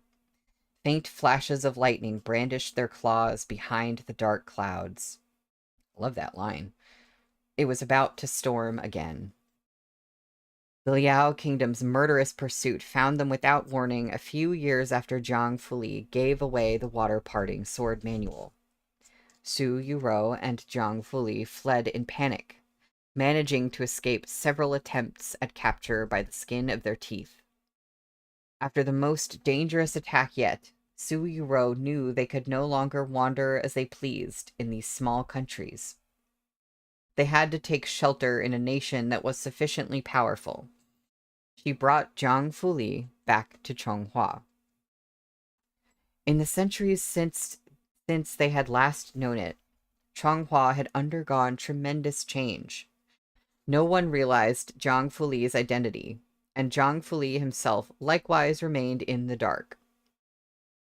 Although they appeared to settle down, Su Yuro was still troubled by the Liao kingdom's interest in them. Again and again, she felt Hua Po-an's predatory gaze trained on her back. But how could that be? Hua Po-an was dead. Even if he wasn't, why had he suddenly decided to target the undercover Zhang Fuli? Intuition made her wary, to test her suspicions, and also to allow them to properly establish their residence in Chonghua. She and Zhang Fuli held a flamboyant wedding a few months later. In all honesty, it was just for show. Zhang Fuli's emotions had been erased and his desires eliminated. His fated bonds had been severed. Any marriage would be one in name only. Nevertheless, the news spread. On the day of the wedding feast, Su Yuro purposefully revealed the unmarred half of her face, showing off her ethereal looks and the teardrop-shaped mole by her eye. She waited for the Liao Kingdom's reaction. The outcome was more terrifying than she could have imagined. The guosha of the Liao Kingdom suddenly began seeking women who looked like Su Yuro. He invited them to the palace to become priestesses, only to dress them all up as brides and slaughter them. Unfortunately, the youth to whom Zhang Fuli had gifted the sword manual was drawn in as well. In the end, he was refined into a sword spirit and returned to Chonghua to make trouble. That feels like that happened so long ago. It was all so unthinkable. The tale that spread made sense to outsiders. The guosha of the Liao Kingdom had once loved a peerlessly beautiful priestess. He held a venomous grudge over her betrayal, and so married countless women who resembled her, and had them slaughtered as proof of his scorn. Even the sword spirit Li Qingqian believed this was the truth. The priestess was thought to be a calamitous beauty, possessed of such exquisite features that she drove the guosha to madness. Only Su Yuro herself knew it wasn't so. Hua Po-an, she realized, had never died. Perhaps he had been severely wounded in the attack all those years ago and had staged his death to avoid those who would seek revenge upon him. Perhaps he had been hiding in the Liao Palace all these years under the guise of the guosha, puppeteering the rulers of the Liao Kingdom for centuries. It was the water-parting sword manual Zhang Fuli had given to Li Qingqian that had revealed his identity. Li Qingqian had trained for years to manage a few of the forms outlined in its pages. Hua Po-an, who had never given up looking for Chen Tang, took notice. He had methodically followed the clues and planted a target on Zhang Fuli.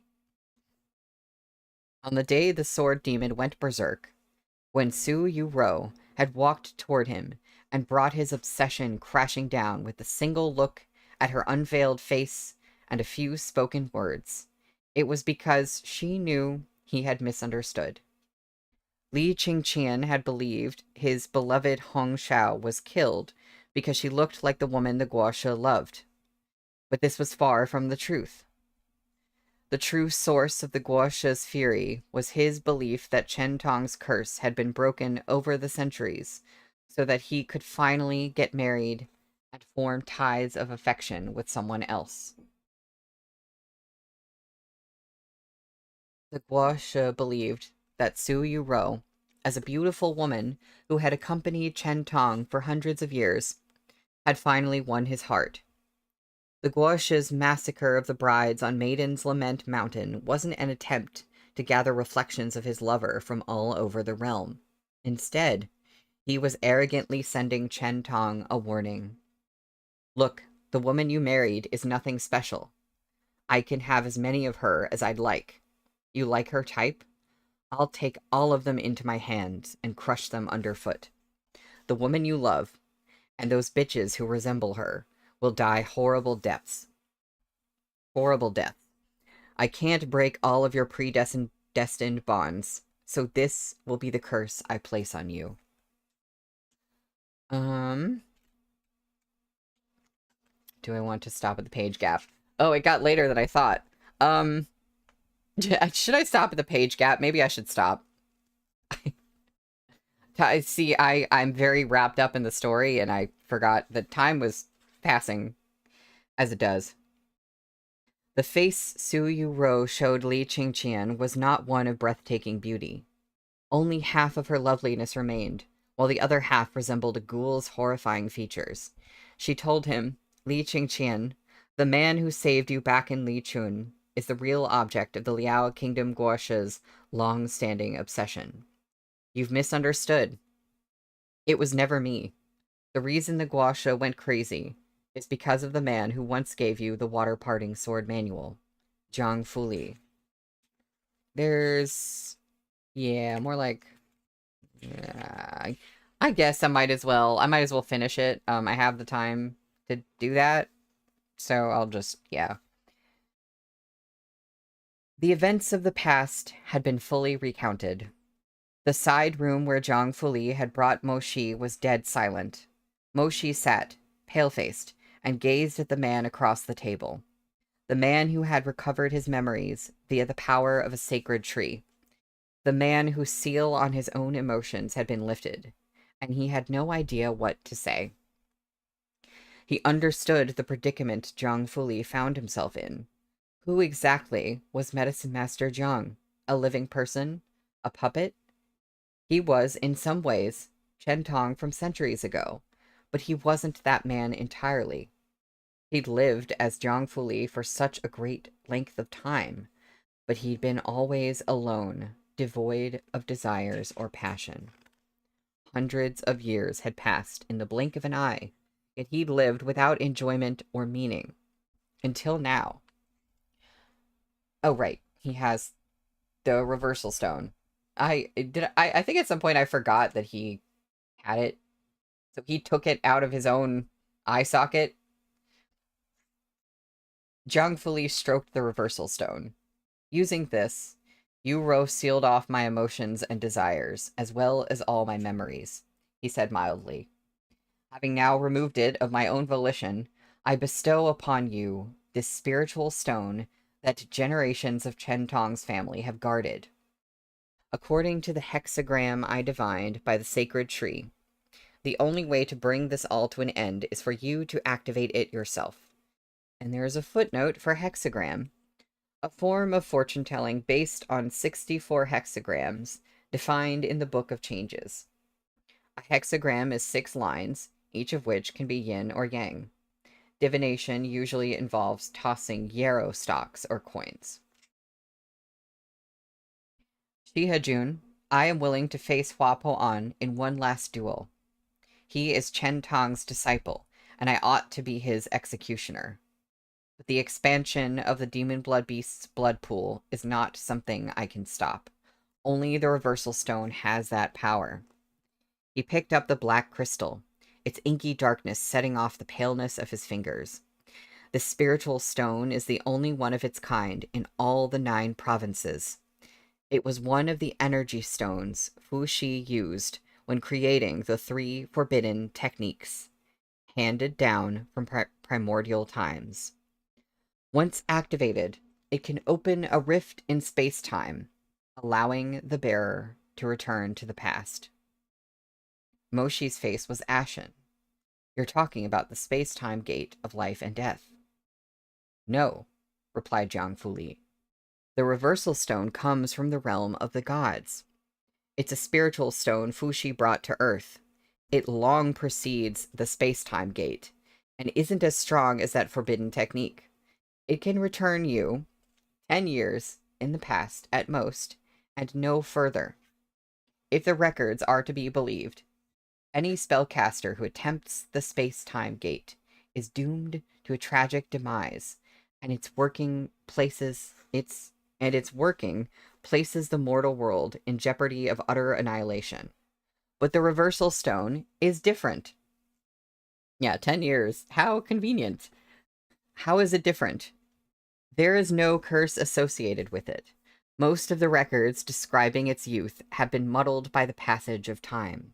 The old writings of Chen Tang's clan report that it can reflect the soul and spirit and see into one's heart, and that it inflicts no harm upon the world, as fate has already been written. But no one is sure of the exact meaning of these words. The people of Chen Tang's family only knew it cannot be used at will. One must ask the heavens and divine a hexagram before it can be handed to someone for their use. Otherwise, the consequences might be even more devastating than the space-time gate of life and death. The candles in the room flickered silently.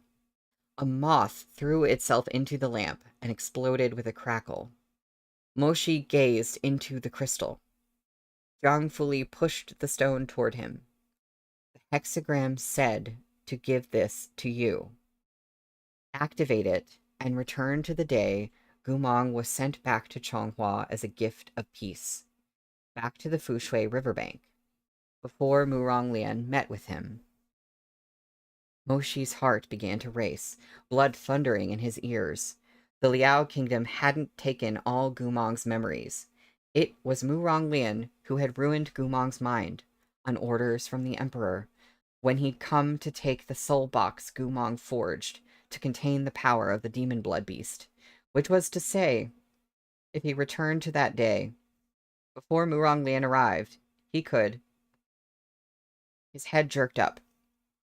He met Zhang Fuli's eyes. Zhang Fuli nodded.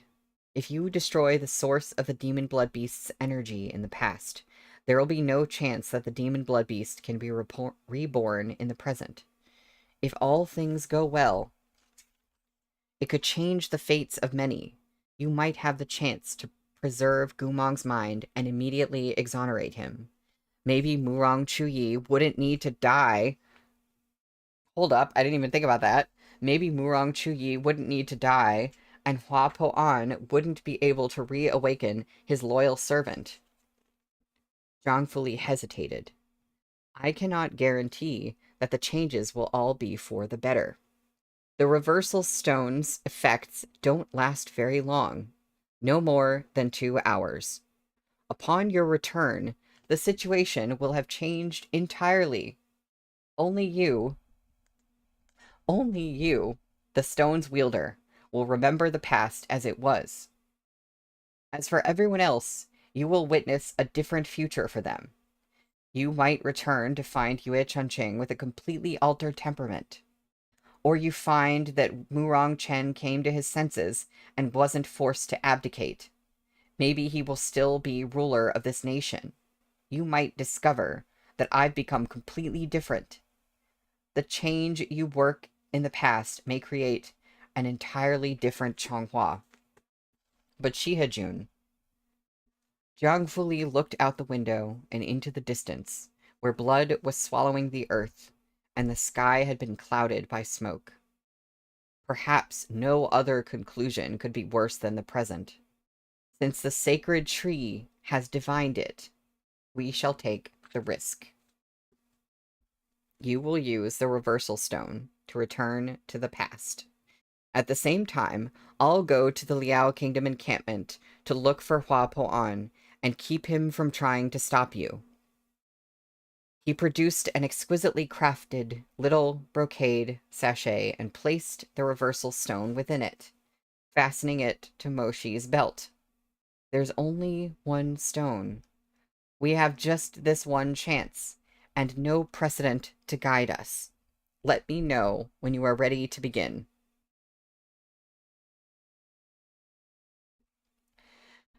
Zhang Fuli cast a glance at Moshi with his remaining eye, but Moshi was lost in thought, gazing at the roiling expanse of scarlet outside. His Chonghua, his beloved, their youth, their family, their home. They might all be granted a chance to start over. There's also a possibility that you may die in the attempt, Zhang Fuli said at last. No one knows. Moshi glanced at the blood pool in which Gumong lost his life. then brought his gaze back to Zhang Fuli. I gotta just finish the chapter, and then I'm gonna react to what you just said. Okay.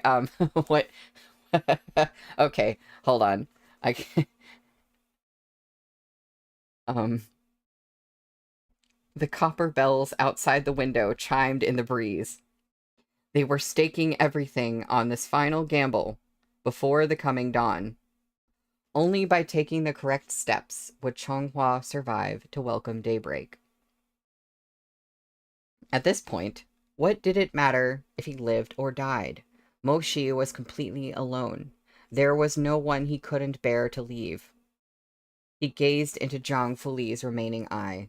Hundreds of years ago, eyes like this had gazed tenderly at the young Hua Po-an, beginning an epical nightmare. Eyes like this had later stared coldly at Hua Po-an, their owner forfeiting his own life to bring a temporary end to a horrid dream. Now it was time for this history to be settled forever. Are you ready? Asked Zhang Fuli. Yes. What you find may be extremely brutal. Can you handle it? Light flashed before Moshi's eyes. In that bright halo, Gumong was wearing a scarlet cape, as if his armor was wreathed in flames. He turned back and smiled at Moshi. The sight of those pitch-black eyes was something Moshi had scarcely dared to dream of in the past few years. I can, Moshi took a breath. Medicine Master Zhang, please begin the spell. The worst possible outcome would be his own death. This was Moshi's last thought before he entered the reversal stone. Okay. That's the end of the chapter. I'm stopping there. I didn't mean to go so long. I didn't know this. I didn't really look at how long this chapter was, so that's my bad. But it's okay because I'm really glad that I read this today, following Volume 6, because it kind of makes it feel a little bit less of a bummer. But okay, so Moshi going back in the reversal stone is going to give that brocade pouch that Gumong had to Gumong, the one that Gumong said, "Oh, it's someone important gave it to me." But my brain is like trying to compute him having the pouch in which just had a cowrie shell. My brain is trying to compute him having the pouch in the current timeline now, but I know timey stuff is weird, and that's how that works. So, is the shell really... Well, maybe the shell in the pouch now... Oh, but we have the stone right now. Oh, if the shell was the stone that whole time, but like it was under a spell and now it's not under a spell, maybe? And I'm still thinking about the tree, you know, the sacred tree that he did the divination under. That's that same ancient Haitong tree, right? That started attaining consciousness. Um, you know, I have thoughts about that. Um, once it's given, there will only be one in the present. Yeah. I don't know. All will be explained, I'm sure. I'm just, it's fun to think about how that could all work right now. Wow, okay. Well, we finished volume 6. We said hello to volume 7. This is like a lot of stuff that needs to happen in the last volume. I'm so curious about how this is gonna go. Oh my god. And I didn't even think about the possibility we could get Murong Chuyi back and any number of other things. So I'm excited about that. Yeah. Well, I have got to go. Wait, we have 5 chapters left of the main story and then it goes to the extras? We only have 5 chapters left of the main story? There's that many extras. So this is gonna get taken care of, like, pretty quickly. Oh my god, okay. Oh wow. I didn't even, yeah. Okay, that's cool. Well, I'm excited to get into extra territory. I'm gonna go. I will see y'all next Monday. Um, yeah, have have a good time in the meantime while we wait to find out what's happening. Bye.